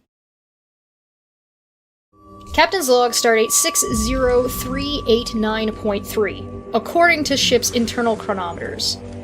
We have followed Ash Tamalias into wherever we are now. Sensor readings are erratic. It does not appear that the Bellerophon has followed us. And we have yet to have further contact with any of the displaced Telekal. I have the ship on yellow alert, although it is not clear what dangers we may face here. Perhaps, more concerningly, there is no obvious way for us to return to normal space or to enter subspace. Further, we have damage to our computer core, weapon system, and hull, and artificial gravity is on the fritz. Commander Dulas is effecting repairs, but it is slow going under the current conditions. Petty Officer Billy is keeping an eye on the navigation system in case any way out of here opens up. The Kongzi has entered an abstract realm of unreality. The distinction between ideas and objects is breaking down. They must escape this strange non-location before they themselves are absorbed into a state of non-being from which they cannot escape. Tune in next time for the season premiere of Season 2 of Star Trek Endurance, As Many as 6 Impossible Things, only on the Top Hats Off channel.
Okay, we are back. Welcome Dapper back, is a and we are now only 2 super chats away, which means we have a pretty good chance. Let's see. Lieutenant Matt the Moose Broker for $5 says Temple OS is the best operating system since Windows Vista. All right. All right. John Hopkins says Temple OS is amazing. You will enjoy it. Regios for $5 says nothing. Thank you very much. Lieutenant Matt the Moose Broker for $5 says if you install Temple OS, you will see as many as 6 impossible things a second. Lieutenant Matt the Moose Broker for $5 says the void welcomes all. That's true. It does. John Hopkins sends a blank super chat. And then Regios for $5 says the void has returned for a brief check-in. Yes. Well, that in fact. Hail the void. Oh, did my shoot? I think my. Oh no, there they are. It's being weird. Okay. It does have technical problems, everybody. By the way, Maya Yes. Atkinson, I'll have you know that I am a 50-plus-year-old man, and I have had a lot of coffee this morning and nothing to eat. Okay. So here's what we're going to do. I am going to set up a window capture for some Temple OS emulation. And then I will switch what I am sharing. And we're going to go through a little bit of like the history of Temple OS, why it's a thing, while Kip bathes in and basks in the glory of a Temple OS emulator. Oh, hey, it's happening. Is it happening right now? Oh, it's absolutely happening. Oh, okay. All right. So I have to. Are you sharing your screen then? Are we taking this off? Do I have to do anything? You don't have to do anything except watch what's about to happen. But Okay. I'm going to take your video away for a second because it'll be disruptive while I'm clicking around in Discord if you're there, and people will see all sorts of weird little random windows and whatnot. So just for the quality of life for everyone. All right, so Kip, you should now be able to see Temple OS running in an emulator on screen. What the fuck is this? So that's a great question. Now let me make sure everyone else can see it. There we go. So Temple OS is an operating system that was published by Okay. Kept perfect. So Operating system. the first thing I want to tell you is this Okay. was coded to be an operating system that is the third temple. What? Yes, this It's- is so supposed this- to be the this third is temple. the- Yeah. This is the third temple. Mhm. And It it's is- an operating system. Yes, it is an operating system. Well, so what does that mean? So, what this means is that it contains functionality for both the composition of hymns via random number generator, as well as making offerings via the composition of such infinitely diverse hymns. Also, in it, there were originally hard-coded, although I don't think this emulator has all of them, but originally there were hard-coded quote-unquote games that were attempting to simulate things like the story of Moses, or the story of you time-traveling back in time with a fighter jet to fight off the enemies of ancient Israel on behalf of God. It contains a random number generator, which is how the original creator said that he was speaking to God. Now, this is where this gets a little But bit... this was satire. No, right? that's where this Oh. gets a little dark. Oh my god. Yeah, so this is the thing where I was like, we're going to have to talk about some dark stuff in order to get to the Temple OS reaction, right? So, the thing about this is that this is, in fact, the product of a very unwell man named Terry Davis. Terry Davis, I believe, died in 2018, No I think. relation. Not that you know of. Also, Chuck No B for relation. $5 says, release! Kip is indeed released. So, one of the things is, so this guy had a pretty severe case of schizophrenia, right? Like, it was bad enough that he was put on disability for pretty much his entire adult life, had never been able to really even get a job, never mind hold down a job. was constantly posting paranoid delusions on various internet fora. Was constantly trying to argue with people on like r/atheism by Did you just say posting. fora? Yes, it's plural of forum. Like fauna? No, well, yeah, Is it's it, the is plural it of actually forum. the plural of forum? I mean, if you're going to use Latin, then yeah. Oh, yeah, sure, okay. That's fair. I like to use Latin plural for Yeah, all right. directly borrowed Latin words in English. I get other people like to use I'm here forums. for it. That's fine. I like to use fora.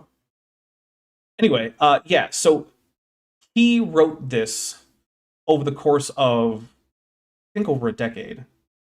And it changed names a few times. But he was convinced that the random number generator, which was tied to a word bank, was giving him the words of God.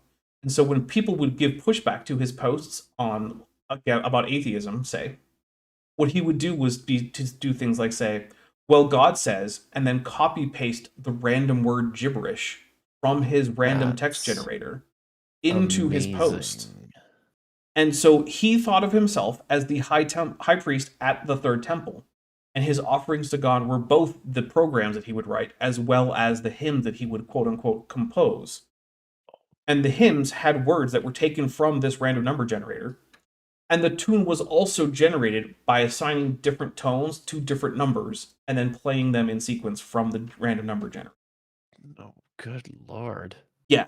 So, wow. But it is also an entire operating system that you can... It is completely customizable. So from its command prompt, you can in fact program up your own little games. You know, like we could try one of these games that other people have written. You know, there's also, here we go. There's a Psalm program that was originally in there. Yeah. So, oh, and this right here is one of his more famous bits of artwork. This elephant. He called this Is it Sanskrit? No, that is a bunch of random gibberish, like almost everything on here. He called this a realistic elephant, and he used this unironically to demonstrate why he thought no one needed more than 16-bit color. Okay. Yep. And he later said, oh, what if you do a cartoony elephant? Indicating that, again, he thought that this was a realistic elephant. And what made his cartoony elephant cartoony, apparently, was it had large blue eyes. How do we know it had large blue eyes? Oh, because he put it on videos. He made live streams of it. All right. Yeah. Lieutenant Matt, sorry. There's a stick. There is a stick on that picture. You know that it just where elephants like... lives, there are sticks. Elephants do live near sticks. It just feels like my dog should be there to eat the stick. Sorry. Well, the elephant might have something to say about that, though. He might. Lieutenant Matt the Moose Broker for $5 says, so basically, he's slightly more in touch with reality than Proto-AI Bro. Yeah, that is true. He is more in touch with reality. So one thing is, this guy was one of the early victims of Kiwi farms. And if you don't know what that is sort of the OG lolcow website. And there are a lot of problems with the lolcow internet culture. And in case you don't know what that whole thing is it's basically provoking mentally ill people into doing things that are dangerous or disruptive for themselves or others for your own amusement. And so this guy would go on streams where he would talk about things like how he was being followed by the government and how, they had spies in the form of little children laughing and drinking cola in the car next to him at the gas station. Which to most people is just, there's a kid next to you in the gas station drinking a soda. That's just a thing that normal. But people would then call him because Temple OS included his home address and phone number. Oh boy. Yeah, it was just in the files. You could just find it. So people would call him and pretend to be the government agents that were following him, which would then prompt him to go into a rage-fueled tirade that included numerous racial slurs. And so this is, on the one hand, it is rather hilarious that this almost impossible to use system that whose most useful feature is just a gibberish generator was thought of by anyone as the third temple that is going to restore temple worship from the Bible the sacrifices of randomly generated psalms and Boy. hymns. Yeah.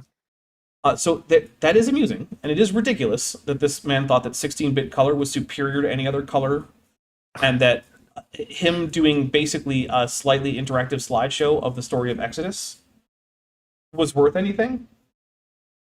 But on the other hand, it is also a cautionary tale about, hey, do not go and find mentally ill individuals and drive Please them don't. into apoplectic fury because you think it's funny. Because you know what? It's not. It's just a dick move. Sure not. Yeah. People also did things like they pretended to be the person he thought he was delusionally married to, which is Physics Girl, in case you're wondering. He thought he was married to Physics Girl.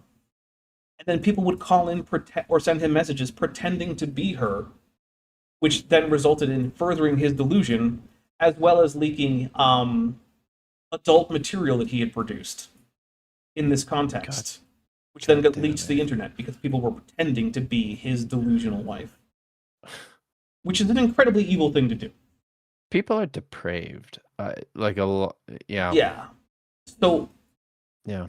well, on the one hand, I need to like it is incontrovertibly hilarious that this exists and that you can still download it and use it.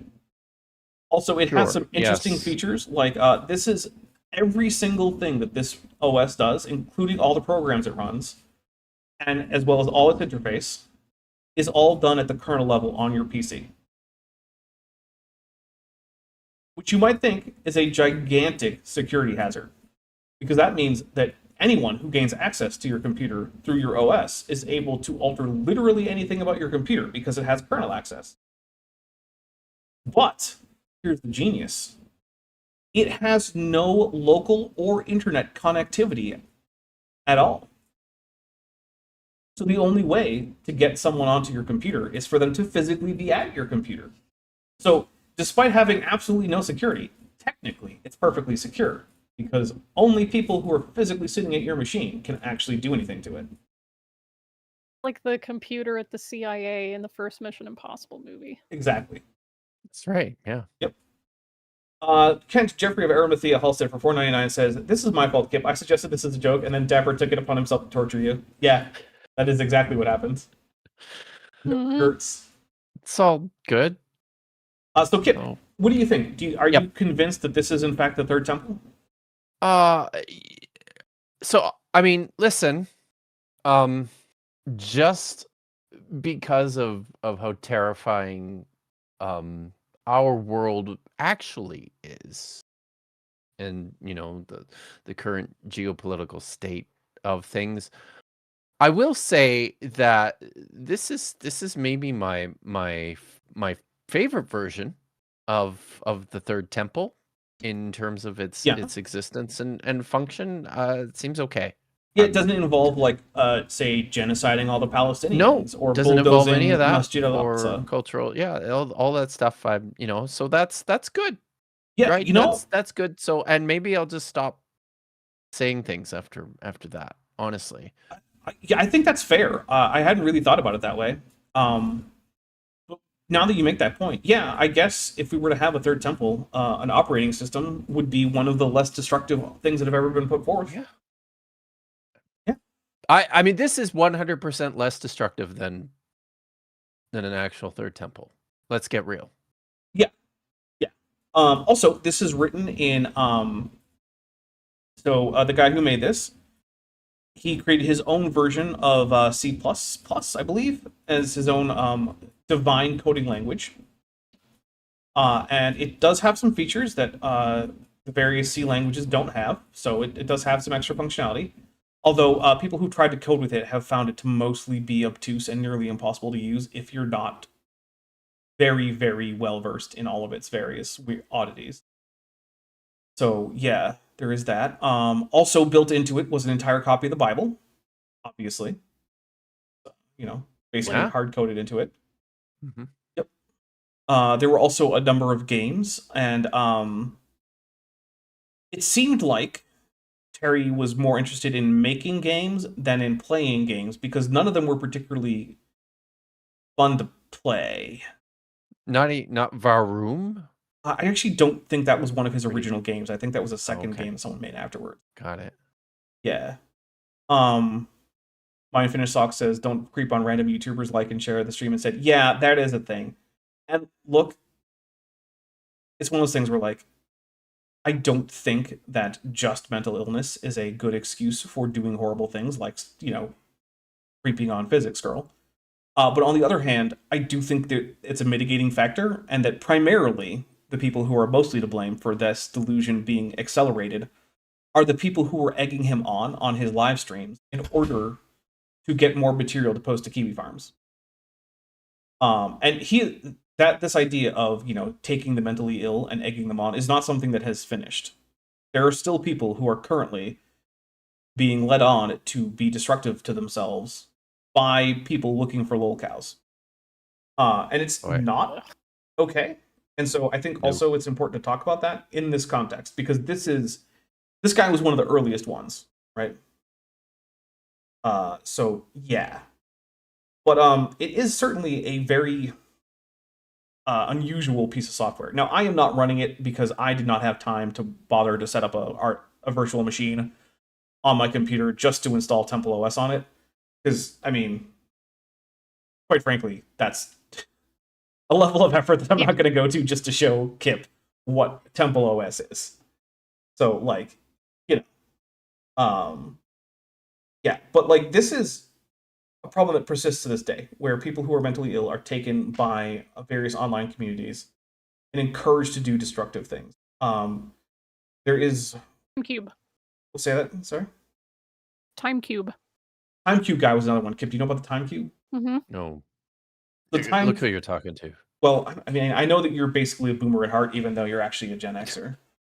I get it. So, Vishanti, you probably know more about the TimeCube. Do you want to talk about the TimeCube so that Kip knows about the TimeCube? I mean, it's very similar in that a guy who had legitimate like mental illness problems was putting stuff up on the internet, and it was very schizophrenic, and he took it very seriously. And the internet was so blown away by how out there crazy it was that they turned it into like a running joke, and people were inviting him to speak at conferences and trying to get him to write more stuff. So there's one particular guy that was like, yeah, I'm gonna study with you, and he just took him along for a ride and ended up like using him for clout and all this other stuff. And then, you know, the guy finds out and is like very upset about it, naturally. Like, you didn't even take me seriously. You were just like playing along in order to like use me. And it's very sad. Like, the guy's dead now, but you can pull up his website It still on exists. like the Wayback Machine, and It's... woo! You can't read it without laughing. I mean, not at the guy, but it is wild. He basically, his formatting was just, he would open up whatever HTML editor he was using. He would add some new lines of text at the top of just a gigantic field of text. And then he would give it basically a random font and random text size.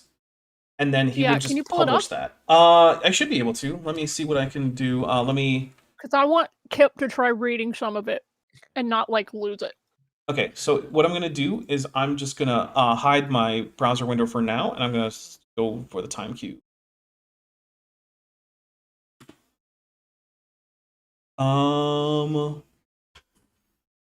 Remember where to find it on a Wayback Machine? Go down one link. There you go. Yep. Yeah. All right, so let me bring it back for everyone else. Okay. So, yeah, this is the TimeCube website. Nature's harmonic simultaneous 4-day time cube. Academic free speech is a damn lie. Let Kip read this. Oh, okay. Kip, go ahead. I'm just going to take a drink for the fact that we managed to get the time cube, and that's the stupidest thing that we've done so far. Jeez, look at all those all those screen captures for this site. Oh yeah. Academic free speech is a damn lie. Try to discuss and debate nature's time cube, and your evil teachers will not allow you. Ignorance of time cube dooms humans, inflicting their own created word hell. Educators are actually evil word gods, teaching commercial plunder of nature. The damn bastards suppress free speech by denying time cube debate discussion. Students must demand free speech for the greatest of all human discoveries. Nature's harmonic simultaneous 4-day rotating creation principle of cubism. Nope. Cubism. Cubism. To be fair, cubism is already is- a real thing, so he did have to come up with a Sure. new word. So, like, Yes. Okay. Educated, stupid. You can't know truth. Read Physics of Santa Claus. Explain the physics of Yes. a god. Belief has no inherent value, but worship of such non-value as a god equates to non-acceptance of cubic knowledge, as demonstrated by ineffable truth and the highest order of wisdom. I can talk with a human for hours about the time cube, and they will agree with every claim I make. that's going to be a citation But- needed, by the way, right there. Yeah. At the end of the conversation, they remark that they believe in the non-value belief God and cannot accept cubic creation regardless of all the ineffable truth and wisdom it proves. Okay. A belief matrix pulls a one-day world over your eyes, while the real cubic world has 4 simultaneous days in one Earth rotation. Educators own your mind and fills it with garbage that will soon destroy humanity. You are a slave to academic-induced, inculcated belief, an insidious entity, an evil which corrupts human mental ability to accept creation knowledge, as demonstrated in cubicism. Did you see the movie The Matrix? Matrix? Of course, of Okay, course. Kip, of before course, we of continue with course, this, right? I need to show you something. Yep. I'm just gonna. Okay. Can you scroll down to where he shows you what actually the time cube is? Why he thinks there's 4 days in one There's a rotation. lot of text here. Uh-huh. It just Oh my keeps Goes fucking and oh my fucking god! goes Why and does it keep changing goes. colors? because and every sizes time he and- posted, he changed it at random, God, and he was posting It- for years. He wasn't well. no! Oh jeez. Yep, it just goes on Fuck. like this. What, did Bigfoot just come up here? Oh, Big Bang. Okay. Big Bang. Yeah. Look how far Boy. we've gone, and it's Yeah. still. You know, I'm going. like I have a feeling like this guy and the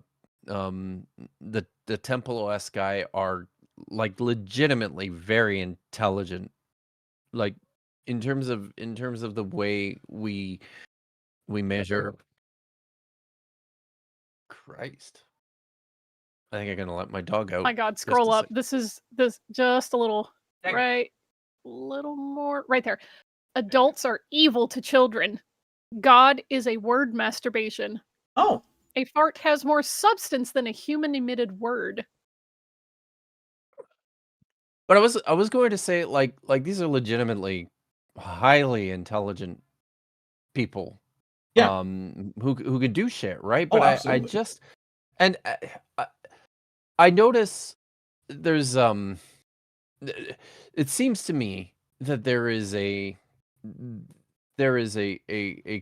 pretty consistent paranoia and suspicion and conspiracy theory about academia that persists, and understandably so, right? But there's among people who have a really bad time in academia, and Yep. you know, I wonder. So oftentimes when I look at things like we're still scrolling here, aren't we? Holy shit! Mm-hmm. Yeah, there it Is is. that it? There? Okay. This is how it's supposed to work.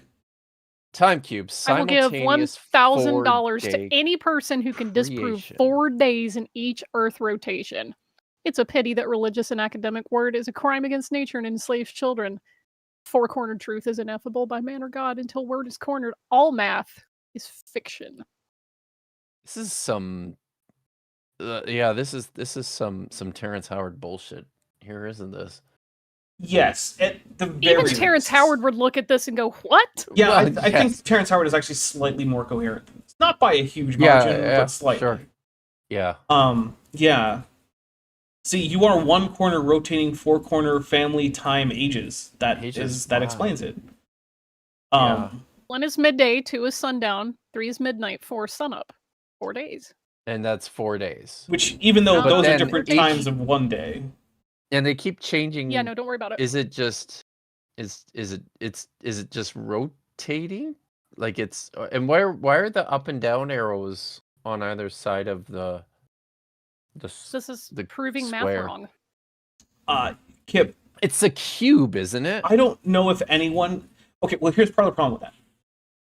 He does not seem to have known the difference between a square and a Between cube. square and a cube? Because Right. he has frequently been quoted as saying that there are 4 corners in a cube, when in fact Oh. there are 8 A lot more than that. corners Yeah. in a cube. Because, Wow. yeah. Yeah. So it's not obvious that he knew the difference between a cube and a square. He drew cubes, but then would often talk about them as if, rather than Squares. having the edges, the vertical edges on his cube that he's drawn, rather than calling them edges, which is what they are, he called them corners, or maybe he was confused about what corners are, or maybe he didn't know the difference between a square and a cube. There's a lot of Wow. there's a lot of question as to the degree to which even this guy himself, whose name I don't actually Here you go. remember. Oh wait, One. Go up a little bit. Vishanti, do we need to click to see what to do about? Are you Jewish? Are you Jewish? Okay, I need everyone Oh to my brace themselves because God. the chances of this being amazingly anti-Semitic are nearly 100%. Are you Jewish? I'm not I am Jewish, not neither. Neither was Oh. my mother or father. Anyone saying that Jesus and his Jewish father had something to do with my birth is a damn evil liar. What? I am of nature's harmonic time cube, in which both word and God are outlawed. No plant nor animal speaks word, a fraud by evil adult.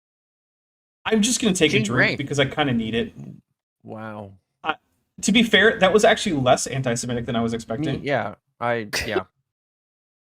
Me too. I mean, it wasn't not anti-Semitic, but it was mostly like, I'm definitely not Jewish, which, like, okay, that's great. That's I Me too, I would guess. love to know It was what accusations he's responding to, because yeah. Jesus and his Jewish father, I thought famously Jesus didn't have an earthly father. Well, That's I'm kind of- guessing this guy might not have been See, a Christian who accepted me. traditional Christian doctrines. Okay. Uh, Okay. Yeah. Because he also does seem to think that he doesn't believe in God as most people talk about God. Scroll down just a little bit. Just a little more.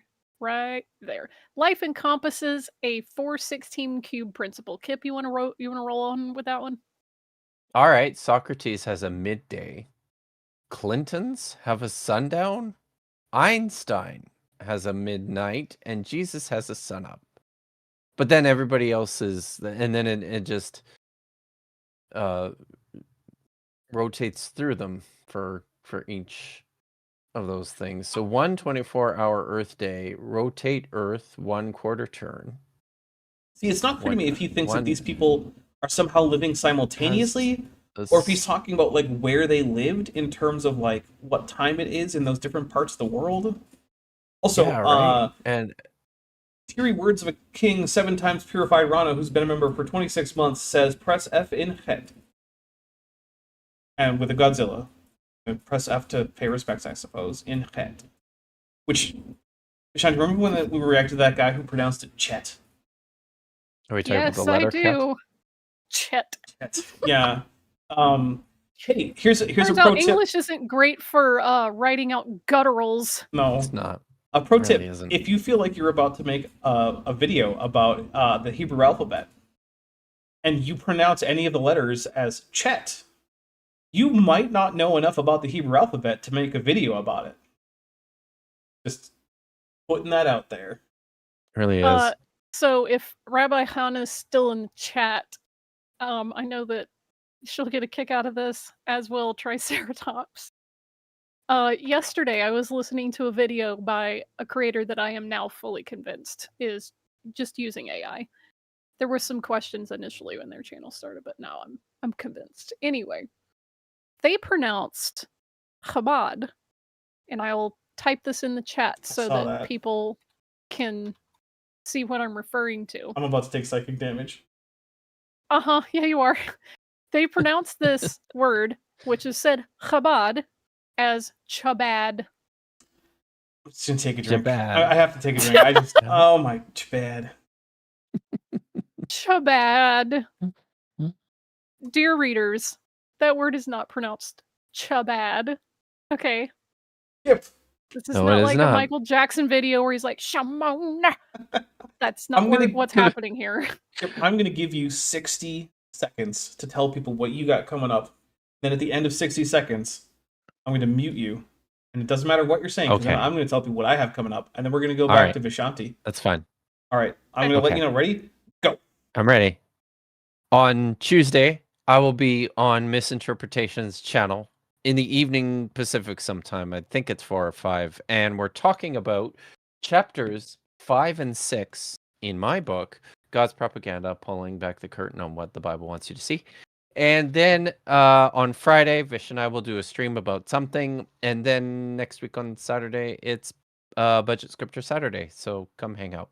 But also, That was good, right? yeah, that was very good. You It was didn't very even take good. 30 seconds. I know, it was amazing. And then all the rest of the time, I'm going to be recording audio for my audiobook. Okay.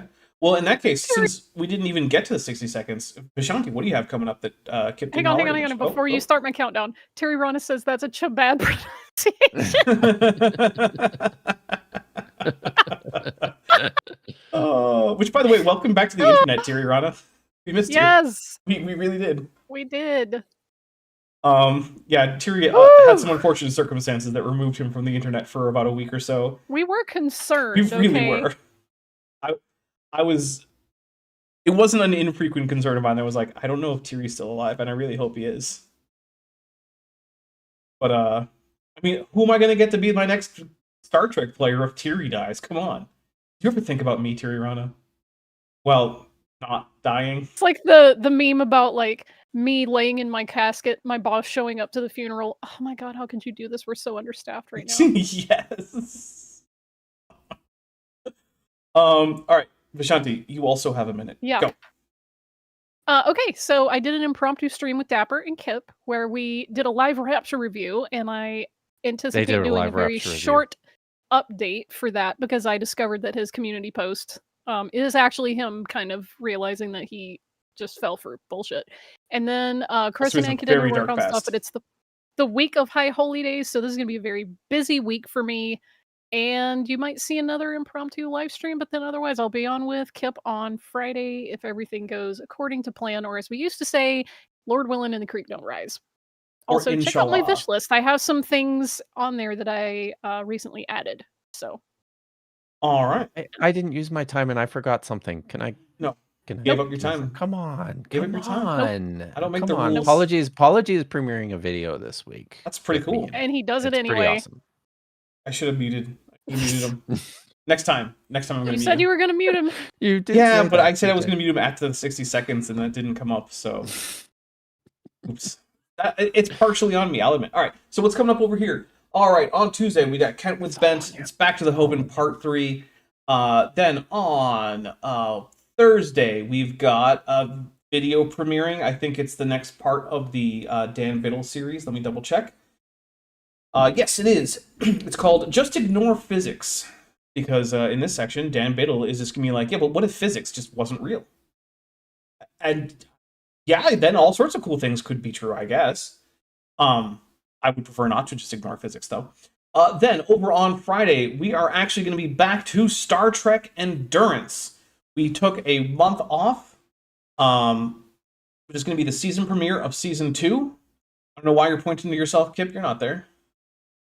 I'm not yet. I'm in. Oh, when am I there? If you try to keep giving spoilers, never, but it's the 10th. Sorry. Hey, good news, everyone. It's okay. I I'm just have- being a dick. I have 511 subscribers on my channel now. We passed Yay! 500 on my live Yes! stream the other day. Yeah. Then No, so that's Equus. by the way over on Top Hats Off. So don't look for it here. Look for it on Top Hats Off. And that includes a bunch of probably your favorite YouTubers. Then on Saturday, we'll hopefully be back for this, for more of this. We'll learn more about the Medo-Persian Empire, I think. It'll be great. We really didn't get very far. Not at all. Did Oh. we? But that's okay. I'm fine with it. Then on... That's it. That's a week. That's as far as you're getting. There's By more the way. stuff beyond that, but yeah. Equus, there is no budget scripture Saturday tonight. You should pay Yeah. attention. So, and there's I know it's Well, sad. so I'm going to assess the weather, and if it looks like it's the kind of weather where I should shut off my computer, which it might be because I'm hearing a fair bit of thunder that you guys aren't hearing, Ooh. then we might not do a movie. But if we do, it'll be Son of Godzilla, and it will be in a few minutes. If in fact I decide to cancel and shut down my computer for fear of destroying, my livelihood, I will send a message before I do that to let you guys know that we're not doing a movie. So I'm gonna go check that out. Check out how long the thunders and lightning and whatnot's supposed to go. If everything's good, then I'll see you in Discord. And if not, then I hope you have a wonderful, safe rest of your week. And furthermore, ice must be abolished.